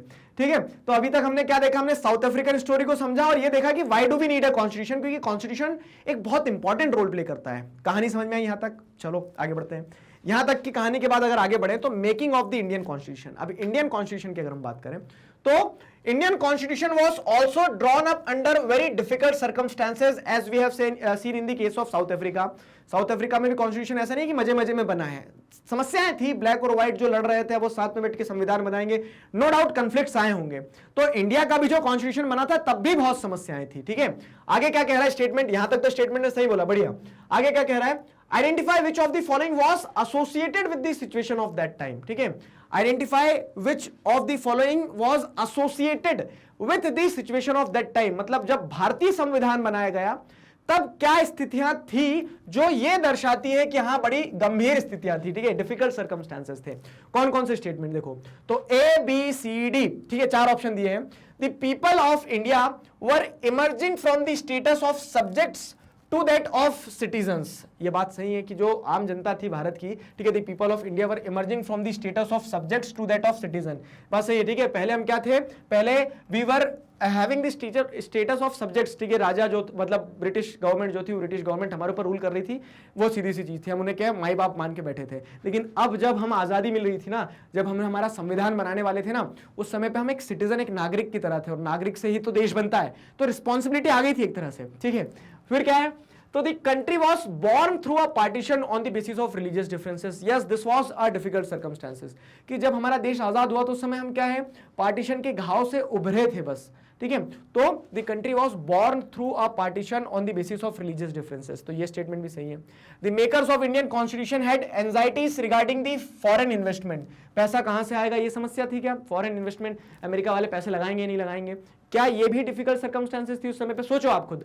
ठीक है, the merger of these princely states was a difficult and uncertain task. ठीक है, तो दीज प्रिंसली स्टेट्स को अगर मैं दीज काट दूं तो प्रिंसली स्टेट्स क्या है, जैसे ब्रिटिशर जब गए थे ना तो उन्होंने क्या करके बोल के गए थे कि हम तो जा रहे हैं, बहुत सारे राजा रजवाड़े थे, तो उनसे बोल दिया या तो आप इंडियन यूनियन के साथ मिल जाओ, या तो पाकिस्तान के साथ मिल जाओ, या खुद इंडिपेंडेंट रह लो। ठीक है, तो उन्होंने एक तरह से खिचड़ी बना के गए थे उस समय पे। अब क्या है, इंडियन यूनियन के साथ में बनी है, इंडियन गवर्नमेंट जो थी ना, उनके सामने तो एक बड़ा चैलेंज था कि इन सारे प्रिंसली स्टेट्स को जोड़ना होगा, इंडियन यूनियन में मिलाना होगा, तो वो एक बड़ा चैलेंज था। तो ये कुछ डिफिकल्ट सर्कमस्टेंसेस चल रही थी देश में, और उस बीच में ही हमें संविधान बनाना था।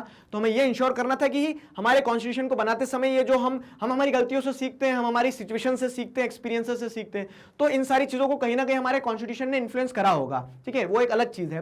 बाकी हमें जो क्वेश्चन में देखना है वो क्या देखना है कि आप बताइए, identify which of the following was associated with the situation at that time. तो ये उस समय की सिचुएशन को दर्शाता है पॉइंट, ये उस समय की सिचुएशन को दर्शाता है, ये उस समय की सिचुएशन को दर्शाता है। ऑप्शन सी जो है ना, the makers of the constitution has anxieties regarding the foreign investment.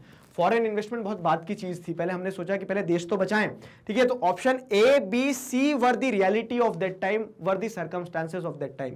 तो A B C is the right answer, A B C, option A is the right answer for this question. ठीक है, sorry ए B D, ठीक है, A B D पे टिक लगा, ए B सी बोल रहा हूं, तो ए बी डी मतलब option B is the right answer. यहां देखो ना, पेयर क्या बन रहा है, ए बी डी का पेयर बन रहा है, तो option B is the right answer for this question. अगला सवाल ये रहा आपकी स्क्रीन पर। ठीक है, जितने पैसे का आपको लेना है उतने पैसे का सवाल ले लो। देखो क्या है, the country was born through a partition on the basis of caste differences. ये असर्शन है। रीजन क्या कहा जा रहा है, at least 10 lakh people were killed on both sides of the border in partition related violence। तो हमें यह पता है कि हमारा देश जो है जब आजाद हुआ, खुशी थी आजादी हो रही है, लेकिन गम भी था कि हम विभाजित हुए थे, डिवाइड हुए थे। ठीक है, तो पहला स्टेटमेंट क्या कह रहा है, the country was born through the partition, सही बात है, on the basis of caste differences. पढ़ लेना अच्छे से स्टेटमेंट, मैं कुछ नहीं बता रहा हूं, मैं आपको बस हिंट दे देता हूं कि पढ़ लेना अच्छे से। ठीक है, आगे देखो क्या, at least 10 lakh people were killed on both the sides of border in partition related violence. तो जब विभाजन हुआ ना, जब पार्टीशन हुआ तो हिंसा हुई, वायलेंस हुआ, लोगों की जान गई, ये स्टेटमेंट भी सही है। तो assertion is true? No, assertion is not true. क्यों? क्योंकि क्या लिखा, on the basis of caste differences. Caste differences पे थोड़ी ना डिवाइड हुआ था देश। देश किन कारणों से डिवाइड हुआ था? तो देश जो डिवाइड हुआ था वो रिलीजियस डिफरेंसेस पे डिवाइड हुआ था। तो असर्शन क्या है? फॉल्स है, रीजन ट्रू है। तो A is false, R is true. और जब ऐसा होता है, आपको ये आइडेंटिफाई कर लिया आपने कि दोनों में से एक भी स्टेटमेंट अगर गलत है ना, तो आपका काम आधा आसान हो जाता है। क्यों? क्योंकि आपको पता है कि दोनों ट्रू नहीं है, तो ये दो ऑप्शन तो एलिमिनेट ही कर दिए हमने, इन दो में से एक चूज करना है। अब आपको ये पता है कि क्या गलत है, तो असर्शन इज फॉल्स। तो असर्शन इज फॉल्स मतलब क्या है? D, option D is the correct answer for this question. Option D is the correct answer for this question. अगला सवाल देखो क्या है, इन 19, देखो कहानी समझ में आ रही ना, क्या है कि जब हम क्या देख रहे हैं, making of the Indian constitution. Indian constitution जब बन रहा था, क्या स्थिति थी? स्थिति मैंने आपको समझा दी कि बहुत मजे की स्थिति नहीं थी, समस्याएं थी बहुत सारी। उन समस्याओं के बीच में हम हमारा संविधान बना रहे थे, कि ऐसा संविधान जो क्या है कि संविधान बनने के बाद में जो लोग देश में रहेंगे उन्हें ऐसा ना फील हो कि हमारे साथ डिस्क्रिमिनेशन हुआ या फिर हमें राइट्स नहीं दिए गए। सबके बारे में सोचना था, ठीक है। दी पाथ टू कॉन्स्टिट्यूशन, अब जो रास्ता हमने अपनाया है ना, तो रास्ता ऐसा फूलों से सजा हुआ नहीं था। बहुत सारे संघर्ष थे, बहुत सारे एक्सपीरियंसेस थे, उनसे सीखते हुए हमने कॉन्स्टिट्यूशन बनाया। और कॉन्स्टिट्यूशन बिल्डिंग की जो प्रोसेस है, तो ये नई नहीं थी, मैं आपको थ्योरी भी बताते चल रहा हूं। हमें पास्ट एक्सपीरियंसेस था साउथ अफ्रीका में, और हमें एक फर्क जो था ना, समझना, इसको थ्योरी पार्ट पे क्वेश्चन में पूछा जा सकता है कि व्हाट वाज द डिफरेंस, ठीक है, in the making of constitution in South Africa and in the making of constitution in India. तो ठीक है, साउथ अफ्रीका एक न्यू भी था, मतलब साउथ अफ्रीका को कोई एक्सपीरियंस नहीं था कि कॉन्स्टिट्यूशन कैसे बनाया जाए, डेमोक्रेटिक सेटअप कैसे चलेगा। लेकिन इंडिया का कॉन्स्टिट्यूशन बनते समय इंडिया को एक एक्सपीरियंस था, फर्स्ट हैंड एक्सपीरियंस। कैसे? क्योंकि ब्रिटिश जो लंबे समय से देश में कब्जा करके बैठे थे, तो वो धीरे धीरे कहीं ना कहीं डेमोक्रेटिक प्रोसेस जो है, constitution making, government of India act जो उन्होंने बार बार पास किए, तो उससे हमारे लोगों को एक आइडिया था कि देश कैसे चलाया जा सकता है। We were aware about the institutions, we were aware about the setups, ठीक है, कि कैसे देश चलाया जा सकता है। हमें एक रफ आइडिया था, फर्स्ट हैंड एक्सपीरियंस था हमें, ठीक है, वो चीज। तो अब देखो क्या हो रहा है कि संविधान बनाने का, कॉन्स्टिट्यूशन बनाने का प्रयास पहले भी किया गया। तो अगर हम बात करें 1928 की, तो इन 1928 the 8 other Congress leaders drafted a constitution for India, ठीक है। तो 8 जो लीडर्स थे उन लोगों ने मिलकर क्या किया, ठीक है, किसके साथ में मिलकर कॉन्स्टिट्यूशन को ड्राफ्ट किया। ध्यान रखना, तो 1928 में एक पहली बार प्रयास किया जा चुका था कॉन्स्टिट्यूशन ड्राफ्ट करने के लिए, कि अगर देश को आजादी मिलती है तो हम क्या करेंगे। इनफैक्ट आपने थ्योरी देखी है, थ्योरी मतलब जो वीडियो लेक्चर बने हुए हैं, ठीक है, तो उन वीडियो लेक्चर्स को अगर आप देखोगे तो आपको मैंने वहां पे कहानी बताई है इंटरेस्टिंग, कि क्यों 26 जनवरी को हम रिपब्लिक डे बनाते हैं। क्योंकि 1929 मतलब हमने क्या ये प्रोक्लेम कर दिया था कि हमें आजादी मिल जाएगी 26 जनवरी को, लेकिन वो मिल नहीं पाई थी ना, ठीक है। तो वो आजादी मिल जाएगी, हमने आजादी मिलने से पहले प्रयास किया कि संविधान बनाया जाए कि आजादी मिलने के बाद देश कैसे चलेगा।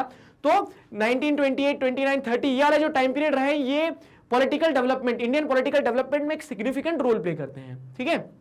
सवाल यहां पे क्या है, in 1928 dash and 8 other Congress leaders drafted a constitution for India. तो कौन थे वो 1928 में, ठीक है, Motilal Nehru, Jawaharlal Nehru, doctor B R Ambedkar, none of the these, ठीक है। तो यहां पे राइट आंसर क्या होगा?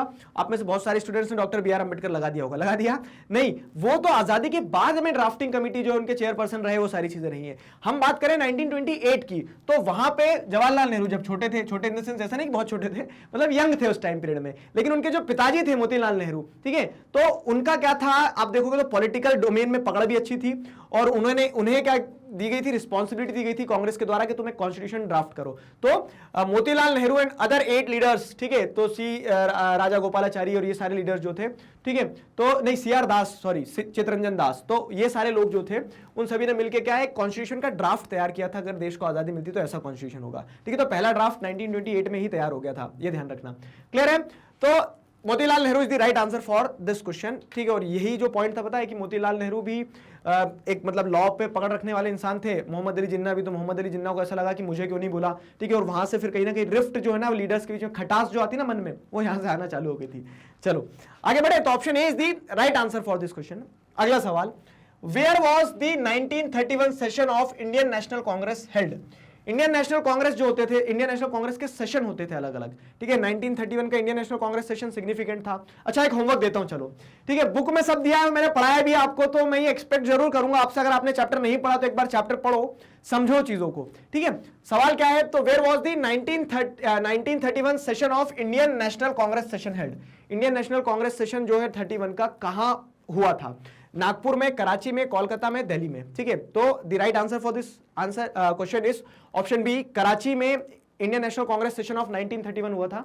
इसकी सिग्निफिकेंस क्या थी ये आपको कमेंट सेक्शन में बताना है, ये आपका होमवर्क है, याद से बताएंगे आप सभी लोग, ठीक है। आपकी बुक में बताया भी गया है और मैंने समझाया भी आपको, ठीक है, कि 1931 का जो इंडियन नेशनल कांग्रेस सेशन हुआ तो उसकी क्या सिग्निफिकेंस थी मेकिंग ऑफ इंडियन कॉन्स्टिट्यूशन में, क्यों इसे यहां पर डाला गया है, ठीक है। तो कहीं ना कहीं मैं जो आपको बता रहा हूं कि इंडिपेंडेंस के पहले से हमारा कहीं ना कहीं क्या है, कॉन्स्टिट्यूशनल डेवलपमेंट के साथ में एक क्या रहा है, रिश्ता रहा है, ठीक है। तो ये सारे इवेंट्स जो उसमें इंपॉर्टेंट रहे हैं, तो B is the right answer for this question. अगला सवाल देखो क्या है, some basic values were accepted by all leaders much before the dash met to deliberate the constitution.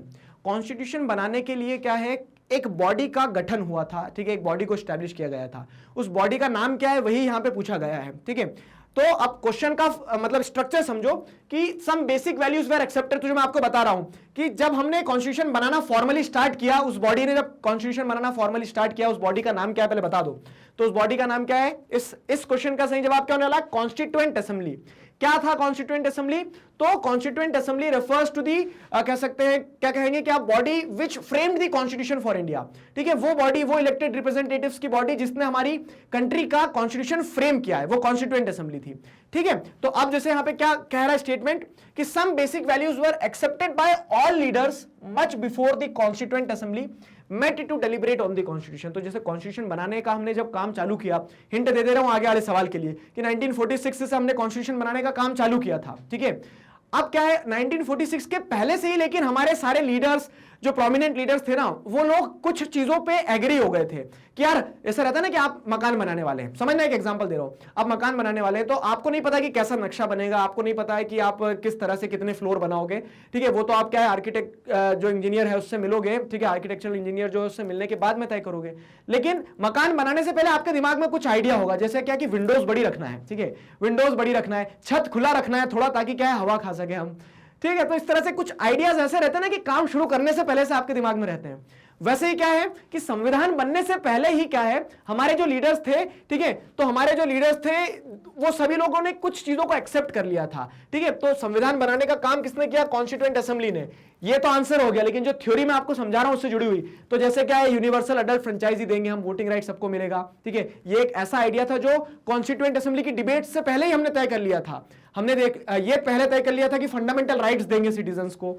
तो कुछ चीजें ऐसी थी जिस पर हम पहले ही एग्री हो गए थे, कॉन्स्टिट्यूएंट असेंबली में डिबेट हुआ, डिस्कशन हुआ, लेकिन कुछ मुद्दे ऐसे थे जिन पर डिबेट डिस्कशन की भी जरूरत नहीं पड़ी, ठीक है। तो हमें वही वाली बात है कि making of Indian constitution was not a new work for Indian leaders. क्यों? क्योंकि हमें ब्रिटिश टाइम पीरियड में कुछ चीजों का एक्सपीरियंस पहले से ही था, हम कुछ पॉइंट्स पे पहले ही नैरो डाउन हो चुके थे, पहले ही एग्रीड थे, ठीक है।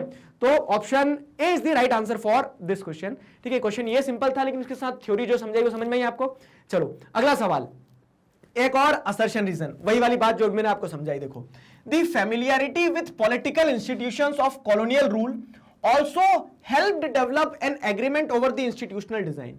तो हमने जो हमारा इंस्टीट्यूशनल डिजाइन बनाया, इंस्टीट्यूशनल डिजाइन लास्ट में भी आपका टॉपिक है, समझ लो, मतलब हमने ये तय किया ना कि कौन कौन से इंस्टीट्यूशंस होंगे, जुडिशरी होगा, एग्जीक्यूटिव होगा, लेजिस्लेचर होगा, किसके पास कितनी पावर होगी, किस तरह से फंक्शंस चलेंगे। तो ये जो हमने हमारी कंट्री के अंदर जो अलग अलग इंस्टीट्यूशंस होंगे जो देश को चलाएंगे, देश को कोई एक इंसान नहीं चलाता, कोई एक पार्टी नहीं चलाती, ठीक है। देश को जो अलग अलग इंस्टीट्यूशंस हैं जो कॉन्स्टिट्यूशन के अंदर हैं वो सारी चीजें चलाती है। तो हमारे जो इंस्टीट्यूशंस हैं उन्हें डिजाइन करने से पहले क्या है, हमें एक रफ आइडिया था, ठीक है, the familiarity with the political institutions of colonial rule. तो क्योंकि कॉलोनियल रूल में ही जुडिशरी थी, कॉलोनियल रूल जब था, जब ब्रिटिशर्स नहीं गए थे उस टाइम पे ही क्या था, एग्जीक्यूटिव बॉडी हुआ करती थी, लॉ बनाए जाते थे। तो उससे क्या है, उससे हमें एक कह सकते क्या है कि एक एग्रीमेंट, एक आइडिया था। क्या ये स्टेटमेंट सही है? जी हाँ, असर्शन सही है। रीजन को देखो, रीजन क्या कह रहा है, the experience gained by Indians in the working of legislative institutions proved to be very useful for the country in setting up its own institutions and working with them। ठीक है, ये reason समझ में आया? रीजन क्या कह रहा है कि हमारे इंडियंस ने, अब जैसे आप देखोगे तो इंडियंस ने भी क्या किया, प्रोविंशियल लेजिस्लेचर के जो इलेक्शन होते थे, जैसे स्टेट असेंबली के जो इलेक्शन होते ना, तो ब्रिटिश टाइम पीरियड में प्रोविंशियल लेजिस्लेचर के जो इलेक्शन होते थे उसमें पार्टिसिपेट करते थे वो लोग। उसमें पार्टिसिपेट करने से क्या होता था कि इंडियंस ने एक एक्सपीरियंस गेन कर लिया था कि कैसे लेजिस्लेटिव इंस्टीट्यूशंस में काम करना है, ठीक है, हमारी कंट्री के खुद के जो इंस्टीट्यूशंस एस्टैब्लिश करेंगे उनके साथ कैसे काम करना है, उसका एक्सपीरियंस आ गया था। तो ये स्टेटमेंट जो है ये भी उसी चीज की बात कर रहा है और ये स्टेटमेंट भी उसी चीज की बात कर रहा है। दोनों स्टेटमेंट सही है। क्या ये उसे एक्सप्लेन कर रहा है? जी हां, सही तरीके से एक्सप्लेन कर रहा है रीजन, ठीक है। तो reason is the correct explanation of assertion. कैसे? तो हाउ द फेमिलियरिटी, या फिर इसको ऐसे समझो, देखो, ठीक है, एक लाइन में पढ़ना कनेक्ट कर पाओगे। The familiarity with political institution of colonial rule also help develop an agreement over institutional design. क्यों, कैसे हेल्प करी? Because the experience gained by the Indians in working of the legislative institutions proved to be very useful for the country in setting up its own institutions and working with them। ठीक है, आया ना समझ में? आया? सुर और ताल मिल गए। तो उस तरह से assertion is true, reason is true, and reason is the correct explanation of assertion। So the right answer is option A। Option A is the right answer for this question। ठीक है, अगला सवाल, एक और सवाल, मजेदार सवाल देखो। तो मैंने आपको क्या बताया कि ब्रिटिश रूल जो रहा तो उससे हमने बहुत कुछ सीखा है कि कैसे देश चलाया जा सकता है, ठीक है। तो अब जैसे, और इनफैक्ट क्या है कि बहुत इस चीज के लिए कभी कभी इंडियन कॉन्स्टिट्यूशन को क्रिटिसाइज किया जाता है कि इंडियन कॉन्स्टिट्यूशन क्या है, कट कॉपी पेस्ट है, जो ब्रिटिश लॉज थे उनका ही, ठीक है, कुछ ब्रिटिश लॉज को ही हमने क्या कर लिया, अडॉप्ट कर लिया। इसमें हमारा क्या था कंट्रीब्यूशन? हमारा कंट्रीब्यूशन ये था कि हमने हर चीज को बस ऐसे ही पहन नहीं लिया कि हाँ जो भी है कॉपी कर लो, हमने उसको डिबेट किया, डिस्कस किया, ठीक है। तो from which of the colonial laws the Indian constitution adopted many institutional details and procedures. तो जैसे कॉलोनियल लॉज थे, government of India act 1858, Indian council act 1892, charter act of 1853, government of India act 1953। तो सवाल क्या है, सीधा सा पूछ रहा है, from which of the colonial laws the Indian constitution adopted many institutional details and procedures. ठीक है, तो many institutional details and procedures हमने कहां से अडॉप्ट किए? तो government of India act 1935 is the right answer. ठीक है, government of India act 1935, option D is the right answer for this question. ठीक है, option D is the right answer for this question. अगला सवाल, which revolution in the world inspired the Indians to set up socialist economy? फिर क्या है, आपने British rule से सीखा, वहां तक तो ठीक है। The path to the Indian constitution पढ़ रहे हैं हम कि इंडियन कॉन्स्टिट्यूशन का रास्ता किधर किधर से होते हुए आया। तो हमने क्या है, पास्ट एक्सपीरियंसेस से सीखा। उसके बाद में हमने वर्ल्ड वाइड जो डेवलपमेंट हो रहे थे ना, वर्ल्ड में भी जो गतिविधियां चल रही थी उनसे भी सीखा है। तो जैसे आप देखते हो कि इंडियन गवर्नमेंट में इनफैक्ट प्रियम्बल में बाद में अमेंडमेंट के बाद क्या सोशलिस्ट वर्ड भी ऐड हुआ है। तो यहां पे क्या है, which revolution in world inspired the Indians to set up a socialist economy. आप देखते हैं कि Indian economy is a socialist economy. ठीक है, अब आप सोशलिस्ट, हार्डकोर सोशलिस्ट भी नहीं हो, हार्डकोर कैपिटलिस्ट भी नहीं हो, आप एक मिक्स्ड इकोनॉमिक मॉडल है। ठीक है, ये सारी चीजें अभी आपको भारी भारी लग सकती है, क्या है सोशलिस्ट, क्या है कैपिटलिस्ट, क्या है मिक्स्ड, लेकिन समझो थोड़ा सा कि अलग अलग आइडियोलॉजीज होती है। फ्रेंच उसमें पढ़ा ना सोशलिज्म इन रशिया, और कहीं ना कहीं मतलब ये चैप्टर जो आइडियोलॉजी को समझाते हैं। तो इंडियन इकोनॉमी की अगर हम बात करें तो इंडियन इकोनॉमी को एक सोशलिस्ट इकोनॉमी भी कंसीडर किया जाता है। तो वो सोशलिज्म का आइडिया जो है कि गवर्नमेंट जो सबका भला करेगी, सबको संभालेगी, वो हमने किस रेवोल्यूशन से इंस्पायर होकर सीखा है? फ्रेंच रेवोल्यूशन से नहीं, फ्रेंच रेवोल्यूशन से तो लिबर्टी, डेमोक्रेटिक राइट्स वाले आइडियाज इंस्पायर होंगे। टर्किश रेवोल्यूशन ये कौन सा था सर? ठीक है, हुआ था, ठीक है, टर्की में जो, लेकिन इससे नहीं सीखा हमने वो सोशलिस्ट रेवोल्यूशन। रशियन रेवोल्यूशन की बात करें तो सोशलिज्म रशियन रेवोल्यूशन से निकल के आया ना।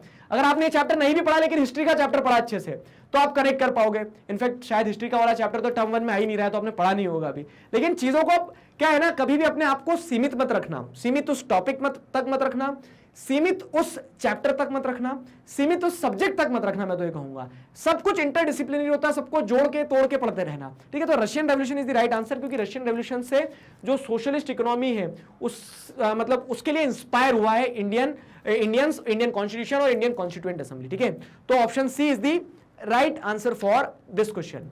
अगला सवाल, द बिल ऑफ राइट, ठीक है, bill of right which inspired the Indian leaders is associated with which country? Bill of rights जो है वो किस कंट्री से एसोसिएटेड है? तो बिल ऑफ राइट्स मतलब क्या है, फंडामेंटल राइट्स की बात की जा रही है। फंडामेंटल राइट्स जो है इंडियन कॉन्स्टिट्यूशन में है, बोलो हाँ। अब इंडियन कॉन्स्टिट्यूशन में जो फंडामेंटल राइट्स है वो हमने किस कंट्री से इंस्पायर होकर लिए है?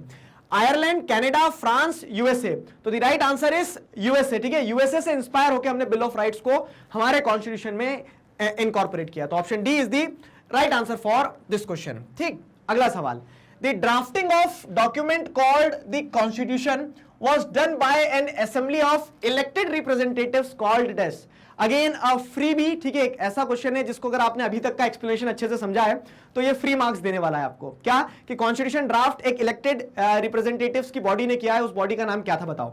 तो पार्लियामेंट था क्या? नहीं, पार्लियामेंट नहीं था, ठीक है, पार्लियामेंट तो इलेक्शन के बाद में आएगी। और यहां पे आप देखोगे तो इंडिया आजाद नहीं हुआ था, ठीक है, इंडिया आजाद नहीं हुआ था। जो प्रोविंशियल लेजिस्लेचर के लोग थे उन्हीं में से क्या है, आप जैसे देखोगे तो इलेक्टेड रिप्रेजेंटेटिव्स आए थे, इनडायरेक्टली इलेक्टेड थे लेकिन फिर भी इलेक्टेड थे। उन लोगों ने कॉन्स्टिट्यूशन बनाया और उन लोगों की जो बॉडी थी उसे क्या कहा जाता है? कॉन्स्टिट्यूएंट असेंबली कहा जाता है। तो constituent assembly, option B is the right answer for this question. अगला सवाल, when were elections to the constituent assembly held? Constituent assembly के लिए इलेक्शन हुए थे, ठीक है, कॉन्स्टिट्यूएंट असेंबली ऐसे हवा में से कहीं से भी नहीं चुन ली गई थी, उसके लिए भी इलेक्शन हुए थे बकायदा, ठीक है। सब लोगों ने वोट नहीं किया, यूनिवर्सल अडल्ट फ्रेंचाइजी नहीं थी, कुछ ही लोगों ने वोट दिया था, लेकिन वो इलेक्शंस हुए कब थे, सवाल ये है। तो when were elections to the constituent assembly held? 1945, 1946, 1944, 1943, बताओ। तो द राइट आंसर इज 1946। अभी इसमें भी ट्विस्ट है, इसमें भी ट्विस्ट है, अगले सवाल में पूछूंगा। तो इलेक्शंस कब हुए थे? 1946 में। कॉन्स्टिट्यूएंट असेंबली ने काम करना कब स्टार्ट किया था? 1946 में, लेकिन इलेक्शंस हुए कुछ टाइम बाद काम करना स्टार्ट हुआ होगा ना। तो ये ध्यान रखना है कि देखो सबसे पहले इलेक्शन 1946 में हो गए थे, मैंने हिंट भी दे दिया आपको, ध्यान रखना। तो इलेक्शंस कब हुए थे? कॉन्स्टिट्यूएंट असेंबली के। अब आप कॉन्स्टिट्यूएंट असेंबली को समझ रहे हो कि कॉन्स्टिट्यूएंट असेंबली क्या है, आपको पता है, हाँ, इलेक्टेड रिप्रेजेंटेटिव्स की एक बॉडी थी जिसने हमारे कॉन्स्टिट्यूशन को फ्रेम किया, कॉन्स्टिट्यूशन को बनाया है। तो वो इलेक्टेड रिप्रेजेंटेटिव बॉडी थी, तो वो कब उसके इलेक्शन हुए थे? इलेक्शन 1946 में हुए थे। आया ना समझो? तो क्वेश्चंस के थ्रू आप कहानी समझते चल रहे हैं।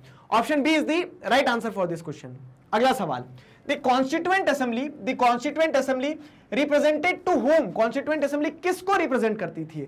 इंडियन नेशनल कांग्रेस को। तो नो डाउट देखो पॉइंट ये है कि इंडियन नेशनल कांग्रेस के जो मेंबर्स थे ना वो डोमिनेट करते थे कॉन्स्टिट्यूएंट असेंबली में। तो कॉन्स्टिट्यूएंट असेंबली के जितने भी मेंबर्स थे उनमें सबसे ज्यादा मेजोरिटी में कौन थे?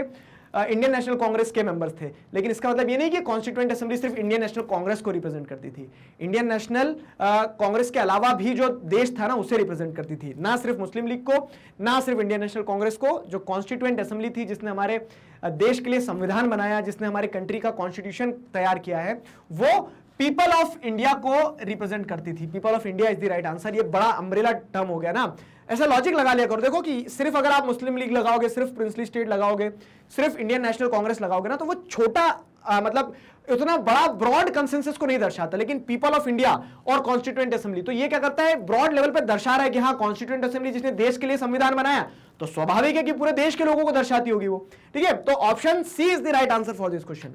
अगला सवाल देखो क्या है, how many members were there in the constituent assembly which wrote the Indian Constitution? Indian constitution लिखने वाले जो मतलब इंडियन कॉन्स्टिट्यूशन जो लिखा गया है, तो उस कॉन्स्टिट्यूशन को लिखने वाली जो कॉन्स्टिट्यूएंट असेंबली थी उसमें मेंबर्स कितने थे, ये चीज ध्यान रखना। तो यहां पे जैसे आप देखोगे स्पेसिफिकली क्वेश्चन भी कह रहा है, ठीक है, which wrote the Indian constitution, Indian constitution जिन्हें लिखा। अब इंडियन क्यों कह रहे हैं? क्योंकि पार्टीशन के बाद में इंडियन कॉन्स्टिट्यूएंट असेंबली अलग हो गई और पाकिस्तान की कॉन्स्टिट्यूएंट असेंबली अलग हो गई है, ये चीज ध्यान रखना, ठीक है। तो पार्टीशन के पहले तक तो एक ही कॉन्स्टिट्यूएंट असेंबली थी, लेकिन पार्टीशन के बाद में क्या होता है, मेंबर्स डिवाइड हो गए। तो जो इंडियन कॉन्स्टिट्यूशन बनाने वाली जो कॉन्स्टिट्यूएंट असेंबली थी उसमें 299 मेंबर्स थे, ठीक है। तो option C is the right answer for this question, ठीक है, option C is the right answer for this question. अगला सवाल देखो, ये फैक्ट्स है, इसके पीछे की मतलब लॉजिक भी है इसमें, ऐसा नहीं कि बस फैक्ट है तो रटते चलो, उसको कहानी की तरह हम बुन सकते हैं, याद रख सकते हैं। तो ये जितने भी फैक्ट्स हैं इन्हें कनेक्ट करते चलना, फैक्ट्स को याद रखते चलना। और फिर एक बार और याद दिलाऊंगा कि थ्योरी पार्ट पे जो वीडियो लेक्चर्स बने हुए उन्हें देखना, उससे आपको मदद मिलेगी, ठीक है, चीजें और क्लियर होगी, क्रिस्टल क्लियर होगी। क्लियर? चलो देखो क्या है। तो the constituent assembly adopted the constitution of India on, again a twisted and interesting question. तो कॉन्स्टिट्यूएंट असेंबली ने कॉन्स्टिट्यूशन बनाया, कॉन्स्टिट्यूएंट असेंबली में इंडियन कॉन्स्टिट्यूएंट असेंबली में 299 मेंबर थे, वो सारी चीजें हुई हैं। लेकिन हमारा कॉन्स्टिट्यूशन बन के तैयार कब हो गया था पता है? मतलब हमने कॉन्स्टिट्यूशन बना के तैयार कब कर लिया था, अडॉप्ट कब कर लिया था, रेडी कब कर लिया था? तो रेडी हमारा कॉन्स्टिट्यूशन नवंबर में ही हो गया था। कब? तो 1949, 26 November is the right answer, ठीक है। आप लगाते चल रहे हो ना उधर ओएमआर शीट में आंसर, तो ओएमआर शीट में अपना आंसर लगाते चलना। पता लग रहा है क्या कि मैं इधर सुनाते जा रहा हूं, हाँ सर बड़ा मजा आ रहा है कहानी सुनने में, मजा नहीं लेना है, फटाफट सॉल्व भी करना है, ठीक है। तो हमारा कॉन्स्टिट्यूशन जो है, हमारा कॉन्स्टिट्यूशन बन के, अच्छा बुक में ये लाइन लिखी है, आप कंफ्यूज हो जाते सर, अडॉप्ट करना मतलब लागू करना, ठीक है, यहां लागू करना नहीं, मतलब हमने रेडी कर लिया था, उसको इफेक्ट में लाना दूसरी चीज है। इफेक्ट में हम कब लाए? जिस दिन हम रिपब्लिक बने। रिपब्लिक कब बने? तो रिपब्लिक डे कब बनाते हो? 26 जनवरी को, ठीक है, तो बन के तैयार 26 नवंबर को ही हो गया था कॉन्स्टिट्यूशन। तो right answer for this question is option B. लेकिन हमने उसे इफेक्ट में कब से लाए? तो इफेक्ट में हम रिपब्लिक डे से लाए थे, ठीक है। तो 26 जनवरी 1950 जो है, तो 26 जनवरी 1950 के दिन हमने इफेक्ट दिया, हमारे कॉन्स्टिट्यूशन को लागू किया। और बना के रेडी कब कर लिया था? जैसे क्या होता है ना कि मकान बन के रेडी हो गया है, ठीक है, लेकिन गृह प्रवेश कब कर रहे हो? बन के रेडी 1 साल पहले हो गया था, गृह प्रवेश 1 साल बाद किया, तो वाली कहानी रहती है, ठीक है। तो यहां पे सही आंसर क्या होने वाला है? Option B. अडॉप्ट हमने 26 नवंबर 1949 को कर लिया था, और इफेक्ट में वो कब आया? 26 जनवरी को आया। क्लियर है? ये ध्यान रखना। अगला सवाल देखो क्या है, तो which of the following days is celebrated to mark the enforcement? Effect में लाना, एनफोर्स करना, लागू करना उस कॉन्स्टिट्यूशन को। कॉन्स्टिट्यूशन बना के आपने रेडी कर लिया था, उसको लागू कब किया था? 26 जनवरी 1950। मतलब उस दिन को हम क्या कहते हैं? इंडिपेंडेंस डे नहीं। इंडिपेंडेंस डे मतलब क्या है? जिस दिन आपने स्वतंत्रता पाई। स्वतंत्रता आपने कब पाई थी? 15 अगस्त 1947 को ही पाली थी, ठीक है। हम रिपब्लिक डे किस दिन मनाते हैं? कि हम गणतंत्र बन गए, मतलब अब हम एक ऐसा देश बन गए जिसका संविधान है, जिसके संविधान के हिसाब से हेड ऑफ द स्टेट एक इलेक्टेड रिप्रेजेंटेटिव होगा। तो Republic Day is the right answer for this question. Option A is the right answer for this question. अगला सवाल, India became a republic on which of the following date? तो again a easy question, a freebie. तो fact से ध्यान रखते चलना, India कब Republic बनता है? इंडिया कब रिपब्लिक बनता है? तो 26 January 1950 is the right answer, ठीक है। 26 January 1950 is the right answer. Option C is the right answer for this question. अब आया ये मजेदार सवाल आप सभी लोगों के लिए। तो देखो, मेकिंग ऑफ इंडियन कॉन्स्टिट्यूशन को लगभग हमने कवर करा, ठीक है, बड़े ब्रॉड हेडिंग पे कवर करा। अब ये जो इवेंट्स आपने पढ़े ना कि कॉन्स्टिट्यूएंट असेंबली में कब कैसे काम हुआ, तो वो सारे इवेंट्स को मैंने एक जगह ले आया हूं, मैंने समझा भी दिया है आपको। अब देखो जरा सारे ऑप्शंस को और समझने की कोशिश करो कि क्या सही है, क्या गलत है, किसका कौन पेयर होने वाला है। समझो जरा, देखो अच्छे से। कॉलम ए, कॉलम बी दोनों में क्या लिखा है, जरा समझो चीजों को, ठीक है। कॉलम ए क्या कह रहा है? दिसंबर 1946, जुलाई 1946, 26 जनवरी 1950, 26 नवंबर 1949। ये चारों डेट्स अभी हमने डिस्कस करी है। गलत मत करना, ठीक है, गलत मत करना, ये चारों डेट्स अभी हमने डिस्कस करी है। अब अगर हम इधर देखें तो elections to the constituent assembly were held, क्या बताया था मैंने कि किस साल में इलेक्शन हुए? कॉन्स्टिट्यूएंट असेंबली चुनी गई थी और उसने फिर संविधान बनाने का काम चालू किया, ठीक है। तो वो देखो, आपको ध्यान है ना, बताया था 1946 में इलेक्शंस हुए थे। तो अब 1946 में तो एक ये भी है 1946, एक ये भी है। अब कंफ्यूज होगा सर, दो हैं, इसका सही आंसर क्या होगा? सर आमने सामने तो नहीं देंगे, ये लॉजिक मत लगाना, ठीक है, ये लॉजिक मत लगाना। लॉजिक ये लगाओ देखो कि पहले इलेक्शंस हुए होंगे तभी तो उसकी मीटिंग हुई होगी ना। तो जैसे यहाँ पे एक चीज क्या दी गई है कि the first meeting of constituent assembly was held, तो पहले इलेक्शन हुआ होगा। तो जुलाई वाला क्या है? जुलाई वाला इलेक्शंस के लिए हो सकता है, ठीक है। और इलेक्शंस के बाद में जो दिसंबर वाला 1946 है, तो उसमें मीटिंग हुई होगी। ये एक लॉजिक है, मतलब एक अप्रोच बता रहा हूं कि कैसे कॉमन सेंस की मदद से भी हम आंसर्स को सॉल्व कर सकते हैं इस तरह के। और एक और जो निंजा टेक्निक है यहाँ पे, वो क्या है? वो बड़ी सिंपल है कि आप किस चीज पे 100% कंफर्म हो कि ये इसका सही आंसर होने वाला है। देखो, तो मैं सर इस चीज पे कंफर्म हूं कि 26 जनवरी को हम क्या करते हैं? रिपब्लिक डे बनाते हैं। तो रिपब्लिक डे दिया क्या कहीं? The constitution of India was adopted on the first meeting of the constitution, the constitution of India came into effect. हां, केम इनटू इफेक्ट ऑन मतलब रिपब्लिक डे। तो सी का 4 होगा। मैं इस चीज पे क्या हूं? 100% कंफर्म हूं, सी का 4। बस तो अब आंख बंद कर लो, सी का 4 चिल्लाने लगो। तो सी का 4 देखो यहां दिया क्या? सी का 3 ये गलत, सी का 1 है ये भी गलत, सी का 1 है ये भी गलत, सी का 4 जो है वो कहां दिया है? इस ऑप्शन में दिया है। तो क्या ये सही होगा? लेकिन कूदना मत इतनी जल्दी, ठीक है, क्या करना, थोड़ा पेशेंस रखना। अब देखो क्या है, सी का 4 तो ये ठीक है। अब आगे देखें अगर कि दूसरा ऑप्शन, जैसे हमें ये भी पता है कि 26 नवंबर पे बन के तैयार हो गया था हमारा कॉन्स्टिट्यूशन, तो डी का क्या होगा? डी का जैसे आप देखेंगे तो कॉन्स्टिट्यूशन वाज अडॉप्टेड, तो डी का 2 दिया क्या? हाँ, जहां सी का 4 दिया वहीं डी का 2 भी दिया है, इसमें भी दिया है, लेकिन यहां पे सी का 4 नहीं दिया तो ये एलिमिनेट हो जाएगा। डी का 2 इस ऑप्शन में भी आ रहा है, ठीक है। अब ए का 3 मतलब क्या है? दिसंबर में पहली मीटिंग हुई थी, सही बात है, जुलाई में इलेक्शन हुए थे, तो उस हिसाब से आप देखोगे तो option D is the right answer for this question. आया समझ में? तो option D is the right answer for this question. अगला सवाल देखो क्या है, तो which national leader drafted the constitution for India? India का कॉन्स्टिट्यूशन किस नेशनल लीडर ने ड्राफ्ट किया? जवाहरलाल नेहरू ने, मोतीलाल नेहरू ने, महात्मा गांधी ने, डॉक्टर बी आर अम्बेडकर ने। अब अच्छे से समझना कि इंडिया का कॉन्स्टिट्यूशन जो है, ठीक है, which national leader drafted the constitution of India. तो इंडिया के कॉन्स्टिट्यूशन को ड्राफ्ट करने, जैसे आपने देखा होगा ना कि डॉक्टर बी आर अम्बेडकर की फोटोज जो रहती, तो उसमें अधिकतर वो फोटो, उनकी जो मूर्तियां रहती, फोटो रहती, तो उनके हाथ में एक संविधान रहता। क्यों? क्योंकि जो ड्राफ्टिंग कमेटी थी ना, अब देखो कॉन्स्टिट्यूएंट असेंबली में जितने भी मेंबर्स आए थे, सभी लोगों ने मिलकर नहीं बनाया संविधान। संविधान का एक ढांचा तो बनाना पड़ेगा ना, आपको एक ड्राफ्ट तो तैयार करना पड़ेगा। वो ड्राफ्ट एक ड्राफ्टिंग कमेटी ने तैयार किया था, और ड्राफ्टिंग कमेटी के चेयरपर्सन कौन थे? डॉक्टर बी आर अम्बेडकर, ये ध्यान रखना, ठीक है। तो doctor B R Ambedkar, option D is the right answer for this question. Clear? अगला सवाल, Sarojini Naidu was appointed as the governor of Uttar Pradesh, Bihar, Kerala. मैं आपको यहां पे एक डिस्क्लेमर दे रहा हूं, सुन लो मेरी बात बहुत अच्छे से। क्या जो बॉक्स में आपको, मतलब वो जो सर्कल्स में आपको लीडर्स के बारे में दिया है ना कि कॉन्स्टिट्यूएंट असेंबली में ये लीडर्स थे, जैसे सरोजनी नायडू को यहाँ पे क्वेश्चन आ गया, तो उस पे भी क्वेश्चन आ सकता है। मल्टीपल चॉइस क्वेश्चन जब रहते हैं तो मजा भी है, सजा भी है, कहीं से भी कुछ भी पूछा जा सकता है, ठीक है। और ये वजह है कि कहीं से भी कुछ भी पूछ लो, हमने सब अच्छे से पढ़ा तो हम क्या कर सकते हैं, आसानी से अटेम्प्ट कर सकते हैं, ठीक है। तो उसका पॉजिटिव साइड देखो कि हम पढ़ के सब जाएंगे तो कोई दिक्कत नहीं आएगी, ठीक है। और मेरा प्रयास रहता है कि इन सीरीज के थ्रू, थोड़ा लंबा इसीलिए रहता है वीडियो लेक्चर, कि हम हर चीज को समेटे, चैप्टर के हर चीज को समेटने का प्रयास करें, ठीक है। तो अब देखो क्या है, Sarojini Naidu was appointed as the governor of dash. तो अब आप देखेंगे तो वहां पे जो ऑप्शन दिए, उनकी फोटो के नीचे उनके जो नाम दिए हैं, तो उत्तर प्रदेश, बिहार, केरला, मध्य प्रदेश। सरोजनी नायडू जो है तो कहां की गवर्नर थी बताइए? तो उत्तर प्रदेश की गवर्नर थी, बिहार की, केरला की, मध्य प्रदेश की। तो the right answer is Uttar Pradesh, ठीक है, ए इज द राइट आंसर। चलो अगला सवाल, why should we accept the constitution made by constituent assembly more than 7 decades ago? Again a very interesting question, ठीक है, बड़ा मजेदार सवाल है। देखो क्या कहा जा रहा है कि आपने देखा कॉन्स्टिट्यूएंट असेंबली ने क्या काम किया। टॉपिक को एक बार समेट ले, मेकिंग ऑफ इंडियन कॉन्स्टिट्यूशन में the path to Indian constitution. तो इंडियन कॉन्स्टिट्यूशन क्या है, बहुत सारी जगह से सीख लेते हुए बना। वर्ल्ड वाइड जो डेवलपमेंट हुए उनसे भी, ठीक है, वर्ल्ड वाइड जो डेवलपमेंट हुए उनसे सीखा हमने, कॉलोनियल रूल से सीखा, हमारे एक्सपीरियंसेस से सीखा, और साथ ही साथ क्या है, फिर हमारी जो कॉन्स्टिट्यूएंट असेंबली थी उसने काम किया, कॉन्स्टिट्यूशन बनाया, वो सारे फैक्ट्स मैंने आपको बता दिए। अब सवाल एक ही आता है कि सर वो तो 70 साल पहले कॉन्स्टिट्यूशन बना के चले गए, ठीक है, लेकिन आज भी हम उस कॉन्स्टिट्यूशन को एक्सेप्ट क्यों करते हैं, ठीक है, पुराना नहीं हो गया। तो सबसे पहली चीज तो क्या है कि हम उसको अपडेट करते रहते हैं ना, कॉन्स्टिट्यूशनल अमेंडमेंट होते हैं। खैर उसके अलावा भी क्या है, हम उस कॉन्स्टिट्यूशन को आज भी एक्सेप्ट क्यों करते हैं, तो कुछ पॉइंट्स दिए गए हैं, आपको वो समझना है कि why should we accept the constitution made by the constituent assembly more than 7 decades ago. तो ए बी सी 3 स्टेटमेंट दिए हैं। अब जो सही होगा वो आपको इधर पेयर में चूज करना रहेगा। तो the constitution does not reflect the views of its member alone, it expresses a broad consensus of its time.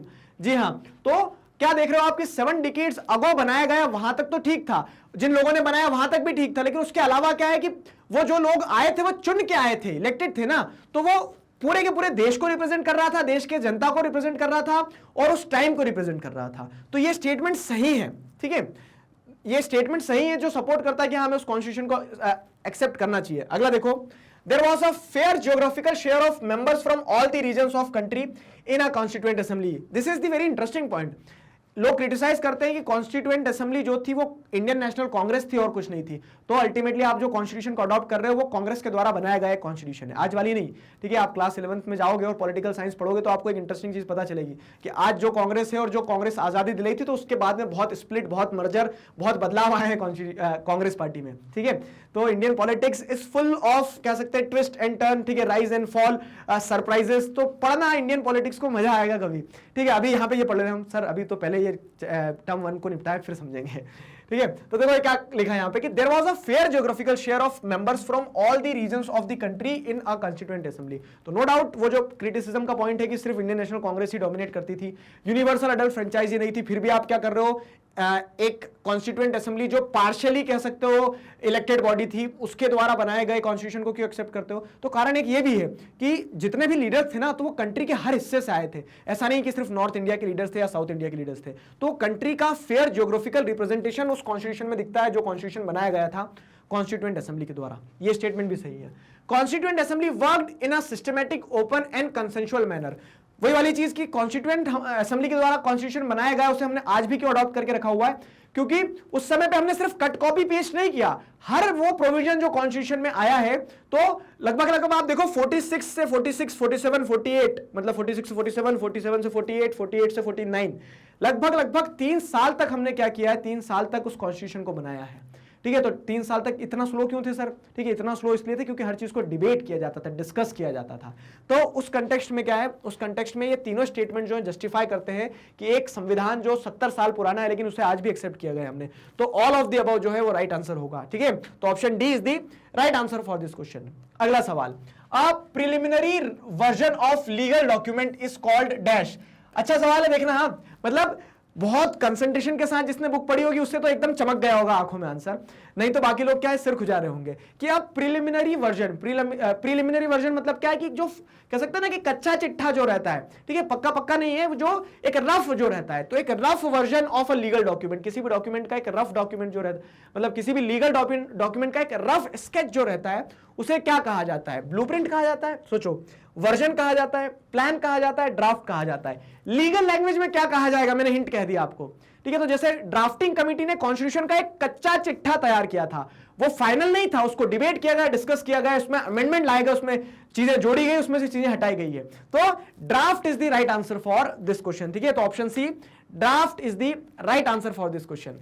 अगला सवाल देखो क्या है, तो The Constituent Assembly met for how many days? Constituent Assembly कितने दिनों के लिए मिली? तो जो मैंने आपको बताया 3 साल तक, मतलब दिसंबर से बनाना स्टार्ट किया था,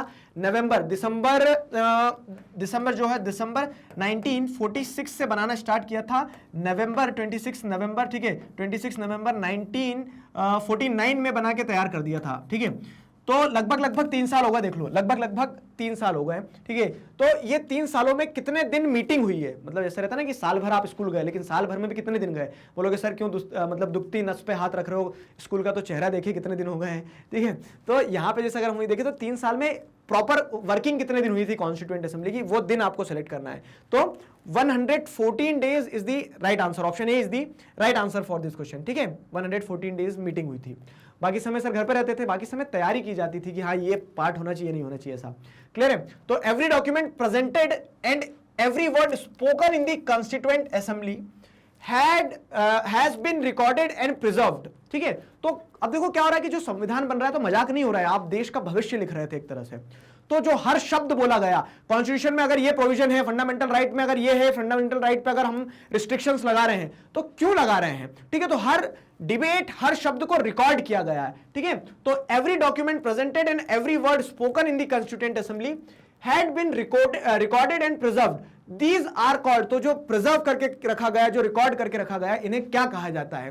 इन्हें कॉन्स्टिट्यूएंट असेंबली डिबेट्स कहा जाता है, इन्हें कॉन्स्टिट्यूएंट असेंबली मिनट्स कहा जाता है, इन्हें कॉन्स्टिट्यूएंट असेंबली एजेंडा कहा जाता है, या फिर कॉन्स्टिट्यूएंट असेंबली डेली कहा जाता है। तो the right answer is constituent assembly debates कहा जाता है। ठीक है, तो option A is the right answer for this question.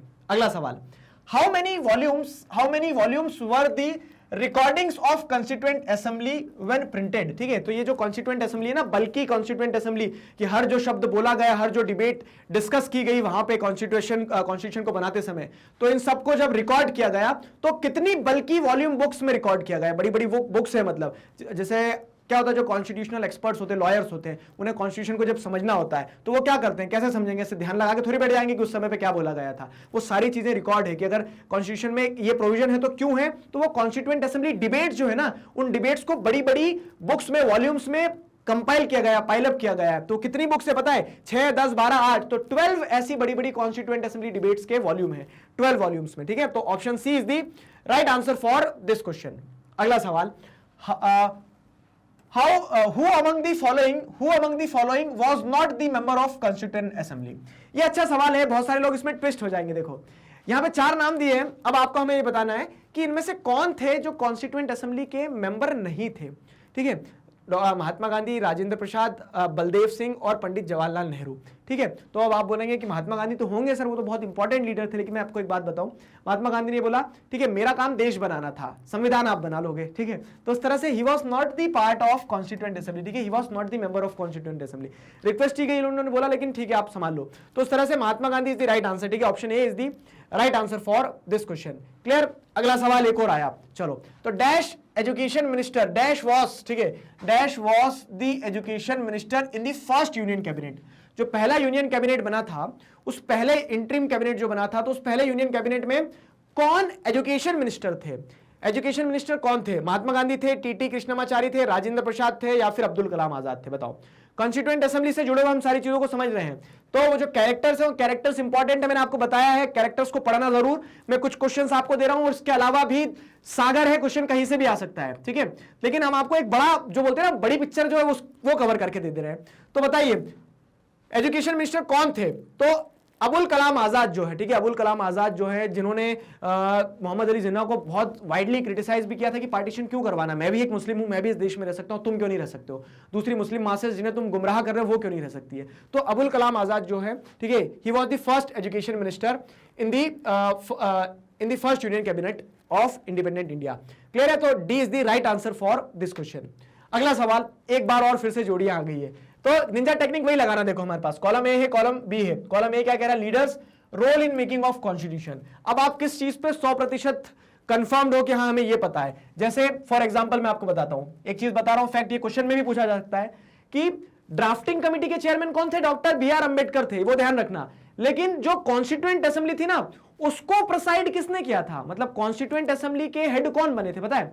Constituent assembly के जो प्रेसिडेंट थे ना, वो डॉक्टर राजेंद्र प्रसाद थे। तो president of the constituent assembly Rajendra Prasad. तो option C is the right answer, ठीक है। मतलब ऑप्शन, मतलब सी नहीं, जो लीडर्स में सीक्वेंस सी है ना, सीक्वेंस सी का सही पेयर क्या होगा कि डॉक्टर राजेंद्र प्रसाद जो थे, तो he was the president of constituent assembly, ठीक है, he was the president of constituent assembly. तो सी का 1, अब चालू हो जाओ, सी का 1, सी का 1, सी का 1, ये नहीं होगा, ये नहीं होगा, ये दो ऑप्शन के बीच में कंपटीशन है। अब क्या करें सर, दूसरा क्या हो सकता है? तो हमें यह पता है कि बी आर अंबेडकर जो थे, तो वो चेयरमैन थे किसके? ड्राफ्टिंग कमेटी के।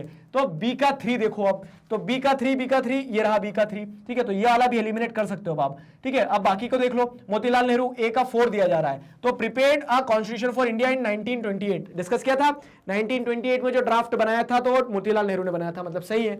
डी का बचा है, डी का 2 दे रहे हैं। Sarojini Naidu member of the constituent assembly, she was the governor of Uttar Pradesh, ये चीजें ध्यान रखना है। तो डी का क्या आ जाएगा? Member of constituent assembly. तो इस तरह से ऑप्शन बी जो है, option B is the right answer for this question, ठीक है। Option B is the right answer for this question. चलिए, तो एक और पड़ाव हमारा क्या होता है यहाँ पे? कंप्लीट होता है। अब अगले पड़ाव पे चलते हैं। अभी अगला पड़ाव कौन सा है? तो अब ये जो अगला पड़ाव आया, ये आया गाइडिंग वैल्यूज, ठीक है, guiding values of the Indian constitution. Indian constitution को गाइड करने वाली क्या वैल्यूज हैं? कॉन्स्टिट्यूशन तो बन गया, हमने देख लिया कि कॉन्स्टिट्यूएंट असेंबली कौन कौन मेंबर थे, किसका क्या कंट्रीब्यूशन था, वो सारी चीजें हमने पढ़ ली। चैप्टर को समेटो यहां तक। मेकिंग ऑफ इंडियन कॉन्स्टिट्यूशन की ब्रॉड हेडिंग कंप्लीट हुई है। हमने देखा कि क्या रास्ता रहा और किस तरह से संविधान बना, ठीक है, कौन कौन लोग थे। क्लियर? अब बात आती है कि वैल्यूज क्या थी हमारे कॉन्स्टिट्यूशन की, मतलब हमने किन विचारों को ध्यान में रखते हुए कॉन्स्टिट्यूशन बनाया, ठीक है। तो किन विचारों को ध्यान में रखते हुए कॉन्स्टिट्यूशन बनाया, उस पर कुछ क्वेश्चंस बन सकते हैं। जैसे अगर आप देखेंगे तो महात्मा गांधी एक इंपॉर्टेंट लीडर थे, तो आप देखेंगे हमारे कॉन्स्टिट्यूशन में गांधीयन प्रिंसिपल्स आपको देखने को मिलेंगे, ठीक है। जवाहरलाल नेहरू जो थे, तो वो एक सोशलिस्ट लीडर की तरह उनकी इमेज थी, ठीक है। तो आप क्या देखेंगे कि उनके जो आइडियाज है वो भी रिफ्लेक्ट होते हैं कॉन्स्टिट्यूशन में, सोशलिज्म वाले। फिर आप जैसे देखोगे तो क्या है कि जो डिप्रेस्ड क्लास है उनके राइट्स की बात करना, उनके रिप्रेजेंटेशन की बात करना। तो शेड्यूल कास्ट, शेड्यूल ट्राइब, ये जो लोग हैं, तो इन सभी लोगों के आइडियाज को रिप्रेजेंट किया डॉक्टर बी आर अंबेडकर ने, ठीक है। उन्होंने जब ड्राफ्ट तैयार किया तो उसमें इन सारे कह सकते हैं सेक्शंस को क्या किया, प्रॉपर रिप्रेजेंटेशन दिया। तो आपको एक तरह से क्या देखने को मिल सकता है कि कॉन्स्टिट्यूशन में डॉक्टर अंबेडकर जो है, तो उनका भी रिफ्लेक्शन आपको देखने को मिल जाएगा, ठीक है। तो देयर आर मल्टीपल सोर्सेस, ठीक है, जहां से हमने क्या किया, इंस्पिरेशन ली, और वो हमारे कॉन्स्टिट्यूशन में आपको देखने को मिलेगी, ठीक है। ये सवाल है सीधा सा, इस सवाल को देखो। तो young India was a dash ABCD। Young India क्या है? तो यंग इंडिया की अगर हम बात करें तो यंग इंडिया एक मैगजीन है। किसके द्वारा लिखी गई थी पता है? तो जो महात्मा गांधी थे ना, तो वो यंग इंडिया में बताते हैं अपने आइडियाज को, और उन आइडियाज को आप क्या देखेंगे, उन आइडियाज को आप देखेंगे कॉन्स्टिट्यूशन में रिफ्लेक्ट होते हैं। वो बताते हैं कि एक देश, आजाद देश कैसा देश होना चाहिए, सेल्फ डिपेंडेंट हो, ठीक है, लिबर्टी का मतलब क्या होता है, तो वो सारे आइडियाज आपको देखने को मिलेंगे। तो यंग इंडिया एक मैगजीन है, ये चीज ध्यान रखना है, ठीक है। तो option C is the right answer for this question. अगला सवाल, तो who gave a historical speech tryst with destiny on 15 August 1947, ठीक है। तो 1947 इंडिपेंडेंस डे पे स्पीच देने का जो कल्चर है, कौन देते हैं? अभी अगस्त गए, आपको ध्यान होगा, तो प्राइम मिनिस्टर स्पीच देते हैं। हिंट दे रहा हूं मैं आपको एक, ठीक है। तो ये ऑप्शन है। अब इन ऑप्शन में देखो तो कौन हमारे पहले प्राइम मिनिस्टर थे? Mahatma Gandhi, Jawaharlal Nehru, Shyama Prasad Mukherjee, doctor B R Ambedkar. तो the right answer is no doubt Jawaharlal Nehru. तो जवाहरलाल नेहरू ने आजादी के दिन ट्राइस्ट विथ डेस्टिनी जो है, तो इस फेमस स्पीच को प्रेजेंट किया था। ये बुक में आपके वो दिया है पूरा पेज, उसे पढ़ना, ठीक है, तो उससे आपको आइडिया समझ में आएगा। उन्होंने बताया कि हम क्या कर रहे हैं कि एक तरह से हम एंटर कर रहे हैं एक नए एरा में, ठीक है, हम खुद रिपब्लिक बन रहे हैं, हम खुद, हमारे पास में पावर आ रही है, हमें अभी और लंबा जाना है। तो उस तरह से वो पूरी कहानी को सम अप करते हैं, ठीक है। तो the right answer for this question is option B, ठीक है, जवाहरलाल नेहरू। अगला सवाल देखो, तो अगला सवाल क्या है, which of the following sentence is wrong about doctor B R Ambedkar.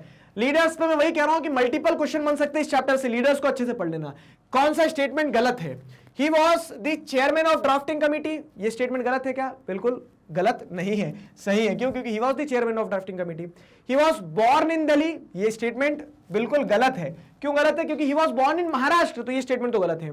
He was the law minister in the first cabinet after first cabinet post independence India, ठीक है, तो first cabinet of post independent India जो है, आजादी के बाद में जो पहला कैबिनेट बना, तो उसमें वो लॉ मिनिस्टर थे। जी हाँ, तो एक चीज और बताता हूं, जिससे जो गाइडिंग वैल्यूज वाला वो है ना, तो उसमें आपको एक चीज समझ में आएगी, क्या है कि डिफरेंस ऑफ ओपिनियन, जो आइडियाज लिबर्टी को लेकर, जो आइडियाज अपलिफ्टमेंट को लेकर डॉक्टर बी आर अंबेडकर के थे, ठीक है, कि क्या होना चाहिए, जो आइडियाज जवाहरलाल नेहरू के थे, गांधी जी के थे, उनमें तालमेल नहीं था, एक दूसरे के अगेंस्ट में थे, मतलब मतभेद थे। मतभेद समझ रहे हो कि ओपिनियंस जो है ना, ओपिनियंस में डिफरेंसेस थे, ठीक है, तो लीडर्स के ओपिनियन में डिफरेंसेस थे, यहां पे आपको ये चीज ध्यान में रखना होगा। लेकिन उसके बावजूद भी क्या है कि जवाहरलाल नेहरू ने डॉक्टर बी आर अंबेडकर चुनाव हार गए थे, लेकिन फिर भी उन्होंने अपने कैबिनेट में लॉ मिनिस्टर बनाया। कारण ये नहीं देखा उन्होंने कि मेरी पार्टी से नहीं है, उनका ओपिनियन मुझसे अलग है। उन्होंने ये देखा कि उनके अंदर पोटेंशियल है, कि वो एक अच्छे लॉयर है, वो देश के लिए सही काम कर सकते हैं। तो इस तरह से देखो उस समय की पॉलिटिक्स कितनी मैच्योर्ड हुआ करती थी, है ना, ठीक है। आज लड़े जा रहे हैं, ठीक, तो यहां पे क्या है, he was the law minister in the first cabinet post independence India, तो ये स्टेटमेंट भी सही है। He was the founder of Republican Party of India, जी हां, तो रिपब्लिकन पार्टी ऑफ इंडिया जो है उसके फाउंडर कौन थे? एक तरह से डॉक्टर बी आर अंबेडकर, जो रिपब्लिकन पार्टी ऑफ इंडिया, आज देखते हैं आप, क्लियर है। तो ए सी डी ये तो सही है, आपको पता क्या करना है, which statement is wrong, wrong पता करना था। तो no doubt option B is the right answer for this question, ठीक है, option B is the right answer for this question. अगला सवाल, Who among these leaders was a bitter critic of Mahatma Gandhi? Mahatma Gandhi के critic कौन थे? अच्छे से समझना, Mahatma Gandhi father of nation की बात की जा रही है, उनको भी क्रिटिसाइज किया। जी हाँ, क्रिटिसिज्म किसी का भी हो सकता है, तो उन्हें क्रिटिसाइज करने वाले कौन लीडर थे? देखो यहाँ पे, तो मौलाना अबुल कलाम आजाद थे, सरोजनी नायडू थी, डॉक्टर बी आर अंबेडकर थे, डॉक्टर राजेंद्र प्रसाद थे। तो कौन थे क्रिटिक? तो right answer is doctor B R Ambedkar. जैसे मैंने आपको बताया कि डिफरेंस ऑफ ओपिनियन थे कि देश को कैसे डेवलप किया जाए, ठीक है, लिबर्टी का सही मतलब क्या होगा, तो उस चीज को लेकर लीडर्स के मन में आपस में क्या कह सकते हो कि डिफरेंस ऑफ ओपिनियन थे, मन में नहीं दिमाग में कहो, मनभेद नहीं था, मतभेद था, ठीक है, समझ पा रहे बात। चलो, तो option B, sorry option C, doctor B R Ambedkar is the right answer for this question, ठीक है, option C doctor B R Ambedkar is the right answer. अगला सवाल देखो क्या है, विच ऑफ द फॉलोइंग, ठीक है, which of the following terms is not included in the preamble to the Indian constitution. Preamble to the Indian constitution की बात की जाए तो कौन सा शब्द इंक्लूडेड नहीं है?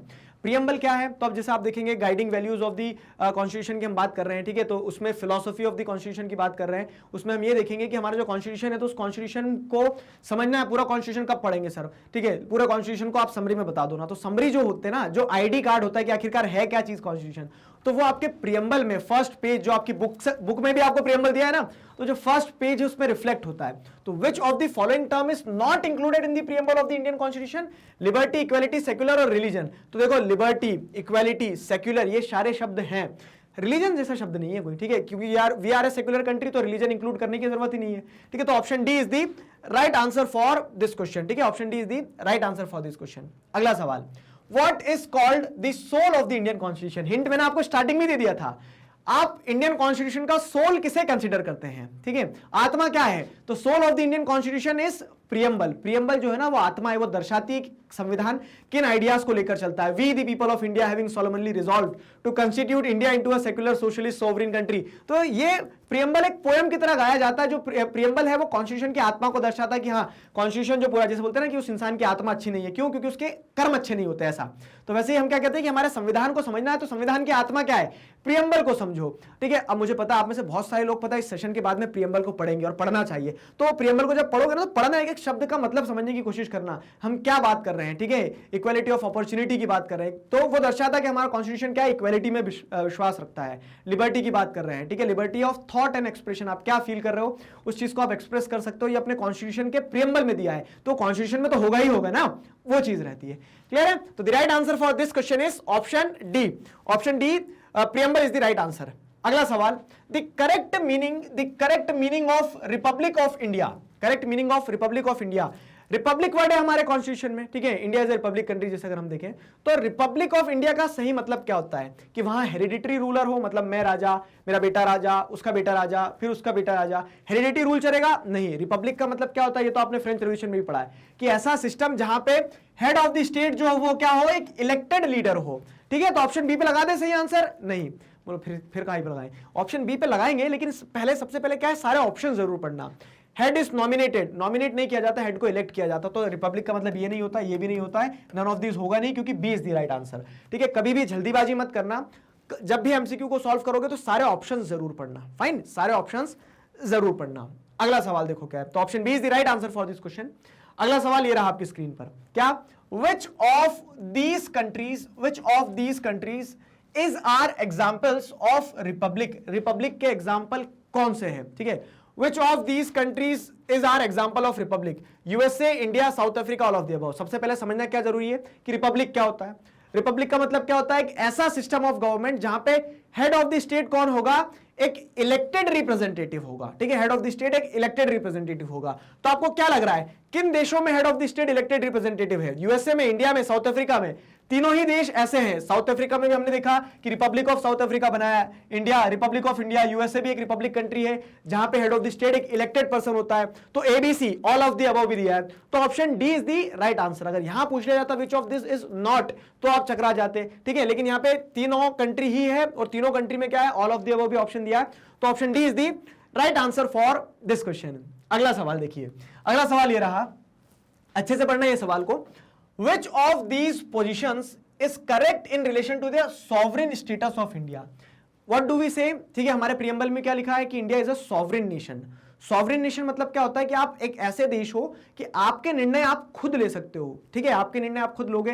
अमेरिका जो है वो आके आपको ये नहीं बताएगा कि आप ये करो, चाइना आपसे नहीं बोलेगा कि आप ये करो, ठीक है, आप खुद अपने निर्णय ले सकते हो, ठीक है, you are free to take your internal as well as external decisions. ये रिपब्लिक का सही मायने में मतलब होता है, ठीक है।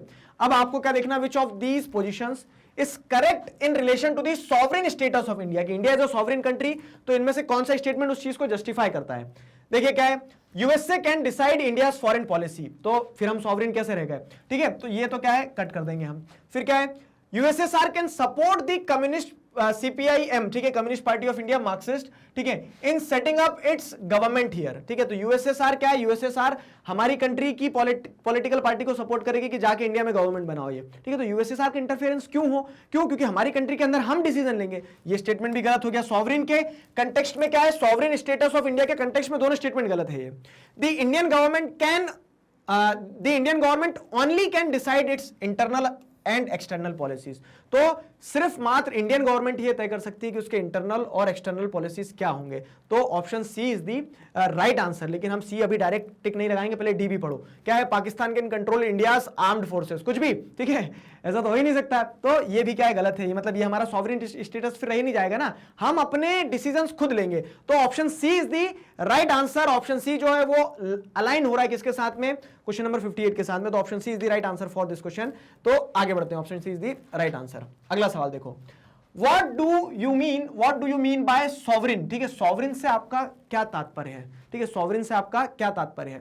तो सॉवरेन से अभी मैंने आपको समझा दिया है, वैसे तो आप खुद देखो और सेलेक्ट करो कि people have the supreme right to make decisions. बात तो सही है कि सॉवरेन का मतलब क्या होता है कि लोग जो उनके पास सुप्रीम राइट है कि वो डिसीजन ले सके अपने हिसाब से। Head of the state is an elected person, ये तो रिपब्लिक होता है। People should live like brothers and sisters, इसका कुछ और होता है, ठीक है, हिंट दे दिया मैंने आपको, आगे बताना। ब्रदर्स और सिस्टर्स की तरह हम रहेंगे, मतलब क्या है, भाईचारा है। तो वो हमारे प्रियम्बल में दिया है, तो वो प्रियम्बल में जो शब्द दिया उसको क्या कहते हैं, ध्यान रखना, ठीक है। The government will not favour any religion, इसका मतलब क्या होता है, सेक्युलर होता है ये तो, ठीक है, सेक्युलर होता है। प्रियम्बल वाला जो पेज है ना आपकी बुक में, उसमें जो एक एक शब्द दिया है, सोशलिस्ट, सेक्युलर, ठीक है, उसके बाद में फिर इक्वालिटी की बात करें, रिपब्लिक की बात करें, डेमोक्रेटिक की बात करें, तो हर शब्द का मीनिंग अच्छे से समझ लेना, उस पर भी क्वेश्चन बन सकते हैं, जैसे मैंने बता दिया। The government will not favour any religion, ठीक है, तो which word in the preamble signifies this? Secularism, ठीक है। तो people should live like brother and sister, आगे पढ़ेंगे, इसके लिए भी बता नहीं रहा हूं मैं आपको, ठीक है। Head of the state is an elected person, Republic है। हमें क्या पता करना है? सॉवरिन का मतलब क्या है? People have the supreme right to make decision, मतलब जनता खुद तय करे कि क्या निर्णय लेना है, क्या निर्णय नहीं लेना है। तो option A is the right answer for this question. Clear है? अगला सवाल देखो क्या है, what is meant by fraternity. मैंने आगे नहीं बताया था, आपको हिंट दे दिया था, आप खुद समझो। चारों ऑप्शंस पढ़ा, हम चारों को डिस्कस करेंगे कि किसका मतलब क्या है। आपको ऑप्शन आंसर क्या ढूंढना है? फ्रेटर्निटी जो है, ठीक है, तो फ्रेटर्निटी की अगर हम बात करें तो उसका मतलब क्या होता है, ठीक है, कि फ्रेटर्निटी मतलब भाईचारा होता है, हिंदी मैंने आपको बता दिया। अब देखो चारों ऑप्शन देखो, क्या सही लग रहा है आपको? कि all of us should behave as if we are a member of same family, ठीक है, भाई भाई। No one should treat a fellow citizen as inferior. तो ये फ्रेटर्निटी की डेफिनेशन के साथ में एग्जैक्ट जा रहा है।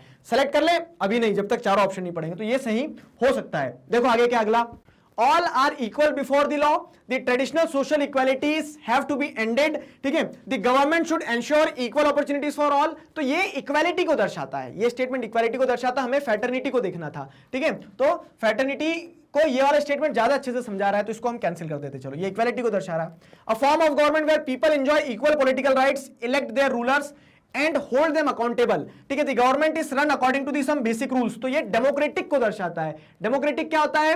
कि डेमोक्रेटिक में आप समझ रहे हैं कि हाँ, एक ऐसा फॉर्म ऑफ गवर्नमेंट में जहां पे लोग डेमोक्रेटिक राइट्स को एंजॉय कर रहे हैं, डेमोक्रेसी है, ठीक है, तो ये डेमोक्रेटिक को दर्शाता है। There are no unreasonable restrictions on citizens in what they think, how they wish to express their thoughts and the way they wish to follow up their thoughts in actions. तो ये आजादी की बात कर रहा है, फ्रीडम, तो ये फ्रीडम को दर्शाता है, लिबर्टी को दर्शाता है, ठीक है, ये भी नहीं होगा। तो फ्रेटर्निटी को सही शब्द जो दर्शा रहा है, ठीक है, what is meant by fraternity, तो option A is the right answer, ठीक है, option A is the right answer for this question. अगला सवाल देखो, अगला सवाल क्या कह रहा है, तो what is meant bye secular. Secular भी मैंने आपको बता दिया था, हिंट दे दिया था। ऑप्शन देखो, all are equal before law, the traditional social inequalities have to be ended, the government should ensure equal opportunities for all। तो ये काट दो, ये तो इक्वालिटी की बात कर रहा है, हमें सेक्युलर समझना है। सेक्युलर मतलब क्या है? धर्मनिरपेक्षता की बात की जा रही है, ठीक है, सेक्युलरिज्म की बात की जा रही है। तो citizens have complete freedom to follow any religion, आगे रिलीजन, ठीक है, but there is no official religion, government treats all religious beliefs and practices with equal respect. तो जी हाँ, सेक्युलरिज्म इस चीज को दर्शाता है कि धर्म निरपेक्षता है, कोई एक रिलीजन नहीं है, सारे रिलीजन्स को इक्वली ट्रीट किया जाएगा। तो अब क्वेश्चन कैसे ही आ जाए, कान ऐसे पकड़ो ऐसे पकड़ो, कान पकड़ना होता है, ठीक है, तो वो चीज ध्यान रखना। मैं आपको एक क्वेश्चन के थ्रू एक आइडिया दे देता हूं, ठीक है, एक थ्योरी दे देता हूं, उस पे से क्वेश्चन कैसे भी आया तो गलत करके मत आना। आपने तो बोलो सर आपने तो ऐसा क्वेश्चन दिया था, ऐसा तो आया ही नहीं, ठीक है। चलो, तो ऑप्शन बी जो है नियरेस्ट आंसर है, लेकिन सीओडी भी पढ़ेंगे हम। तो there are no unreasonable restrictions on citizens in what they think, how they wish to express their thoughts and the way they wish to follow up their thoughts in action, ठीक है। तो ये क्या है? ये एक तरह से फ्रीडम को, लिबर्टी को दर्शाता है। People have the supreme right to make decision, ये सॉवरेनिटी को दर्शाता है। Sovereign, India is a sovereign country, ठीक है। तो people have the supreme right to make decisions on internal as well as external matters, no external power can dictate the government of India. तो ये sovereign को दर्शाता है। तो सही आंसर क्या होने वाला? ऑप्शन बी, ठीक है, कि people are completely free to follow any religion. तो option B is the right answer for this question. अगला सवाल देखो क्या है। अब सवाल यहां से समझना, कुछ एक अच्छा सवाल है। Which of the following country has the largest written constitution in the world. World का सबसे बड़ा संविधान, लिखा हुआ संविधान किस देश का है, ठीक है। तो ऑप्शन है इंडिया, यूएसए, ऑस्ट्रेलिया, कनाडा। तो अब आप सोच रहे होंगे सर यूएसए इतना बड़ा देश है, इतना बड़ा देश है तो इतना बड़ा कॉन्स्टिट्यूशन होगा, ठीक है। तो यूएसए ओल्डेस्ट डेमोक्रेसी है और इंडिया लार्जेस्ट डेमोक्रेसी है। ये दोनों के बीच में क्या है? डेमोक्रेसी को जोड़े रखने वाली एक चीज है, ध्यान रखना। तो इंडिया क्या है? इंडिया एक तरह का एक ऐसा देश है जिसका लार्जेस्ट रिटन कॉन्स्टिट्यूशन है वर्ल्ड में, ठीक है। तो India is the right answer for this question. तो option A is the right answer for this question. अगला सवाल देखो क्या है। A constitutional body which makes decision regarding the elections in India, ठीक है। इंडिया में इलेक्शन होना है तो इंडिया में इलेक्शन से रिलेटेड इंस्टीट्यूशनल डिजाइन, जो लास्ट टॉपिक है देखो, तो इंस्टीट्यूशनल डिजाइन का क्रक्स समझ लो क्या है कि अलग अलग कॉन्स्टिट्यूशन है, कॉन्स्टिट्यूशन का काम क्या है कि वो चीजों को स्पेसिफाई कर देता है, ठीक है। Why do we need a constitution में पढ़ा हमने। तो अब जैसे आप देखोगे तो constitution is very helpful for designing our institutions. तो हम कॉन्स्टिट्यूशन की मदद से ये बता सकते हैं कि कौन कौन से इंस्टीट्यूशन होंगे, किस इंस्टीट्यूशन का काम क्या होगा। तो वैसे ही जैसे संविधान है, तो संविधान में ये बताया गया है कि देश में इलेक्शंस करवाना है, तो वो कौन करवाएगा, प्रेसिडेंट करवाएंगे नहीं, उसके लिए एक स्पेसिफिक इंस्टीट्यूशन है जिसका नाम क्या है, इलेक्शन कमीशन है, ठीक है। इलेक्शन कमीशन है, कॉन्स्टिट्यूशन को अपहोल्ड करना है कि अगर लोगों के राइट्स वॉयलेट ना हो, इस चीज को कौन समझेगा, सुप्रीम कोर्ट है इंस्टीट्यूशन, ठीक है। तो इंस्टीट्यूशनल डिजाइन का भी अपना एक सिग्निफिकेंस है। क्लियर। तो option B is the right answer for this question, ठीक है। Option B is the right answer for this question. अगला सवाल देखो क्या है, तो all countries that have constitutions, ठीक है, जितनी भी कंट्रीज हैं जिनके अपने अपने कॉन्स्टिट्यूशन है, तो all countries that have constitutions are not necessarily democratic, they have only they can only have a condition if they are democratic, ठीक है, only none of the above। तो अब इसमें से आपको क्या सही लग रहा है सोचो। तो हर वो कंट्री हमने क्योंकि असर्शन रीजन में भी डिस्कस किया है, तो all countries that have constitution are not necessarily democratic, ठीक है, क्योंकि जो डेमोक्रेटिक कंट्री होगी उसका तो अपना कॉन्स्टिट्यूशन होगा ही होगा, ठीक है। तो are not necessarily democratic. Option A is the right answer for this question, ठीक है। तो option A is the right answer for this question. Clear हुआ। तो option A is the right answer for this question. Clear. तो I hope you enjoyed it, आपको सारी चीजें समझ में आई है। जी हाँ, चैप्टर खत्म हो गया है। चैप्टर खत्म ऐसे हो गया कि आप अगर शुरुआत से देखोगे आखिर तक हर टॉपिक से हमने क्या किया, क्वेश्चन उठाए, पूरा चैप्टर रिवाइज कर लिया है। मैंने आपको जगह जगह पे इंपॉर्टेंट क्वेश्चन भी बनाया कि देखो थ्योरी पार्ट पे ऐसे क्वेश्चन बन के आ सकता है। तो मैं उम्मीद करता हूं आपको मजा आया, ठीक है। आपका क्या होमवर्क क्वेश्चन था वो भी आपको पता है नहीं पता है, ठीक है, दिया था बीच में, मैं भूल गया अब तो क्या होमवर्क क्वेश्चन दिया था। एक होमवर्क क्वेश्चन और देता हूं कि इतने क्वेश्चन में से आपके कितने सही गए, ठीक है, कितने क्वेश्चन आपने सही अटेम्प्ट किए, कहां सिली मिस्टेक्स करिए, ठीक है। जहां सिली मिस्टेक्स की हो ना तो वहां अपने आपको चिमटी काट लिया करो। क्यों? क्योंकि उससे आपको ध्यान रहेगा कि यार ये छोटी सी गलती थी, इससे मैं नंबर कटवा सकता था, तो नंबर कटवाऊं उससे बेहतर क्या है कि एक चिमटी काट लूं खुद को कि आगे से वो गलती ना दोहराऊं, ठीक है। तो I hope you enjoyed it. हमारा ये जो चैप्टर है आज का यहाँ खत्म होता है। आज के सेशन में हमने जो कॉन्स्टिट्यूशनल डिजाइन था इस चैप्टर को डिस्कस किया है। नेक्स्ट चैप्टर में मतलब नेक्स्ट वीडियो में एक और चैप्टर जो आपके टर्म 1 एग्जाम में आने वाला है उसे इसी तरह से डिस्कस करेंगे, ठीक है। ये सभी वीडियो लेक्चर्स, अब आप चाहे एमसीक्यू सीरीज की बात कर लो, चाहे आप कंप्लीट वीडियो लेक्चर्स की बात कर लो, सारा सब कुछ आपको इसी तरह से यूं ही हमारे चैनल पर अवेलेबल मिलता रहेगा, ठीक है। तो आप यूट्यूब चैनल पर देख सकते हैं सब कुछ, और आपको ढूंढने में अगर दिक्कत जाती है तो एक रास्ता बताता हूं, वहां जाओ, कहां, गूगल पर जाना है, magnetbrains.com सर्च करना, एक वेबसाइट आएगी, उस पर क्लिक करेंगे तो वेबसाइट पर भी सब कुछ अरेंज मिल जाएगा। अपनी क्लास सेलेक्ट करना, ठीक है, आपके सामने सारे सब्जेक्ट्स आ जाएंगे उस क्लास के, ठीक है। जिस भी क्लास को आप सेलेक्ट करोगे उस क्लास के सब्जेक्ट आ जाएंगे, आपको जो सब्जेक्ट पढ़ना है उस सब्जेक्ट को सेलेक्ट करना, चैप्टर, टॉपिक, सब टॉपिक आ जाएगा। आराम से घर बैठे अपना सिलेबस कंप्लीट करो। अपने जूनियर्स और सीनियर्स को जरूर बताना, ठीक है, क्योंकि किंडरगार्टन से क्लास 12 तक सब कुछ इसी तरह से मैग्नेट ब्रेन्स पर अवेलेबल है, और अपने क्लासमेट्स को भी बताइएगा। तो कैसा रहा सेशन बताइएगा कमेंट सेक्शन में। तो signing off with this, together we can, we will. Thank you very much.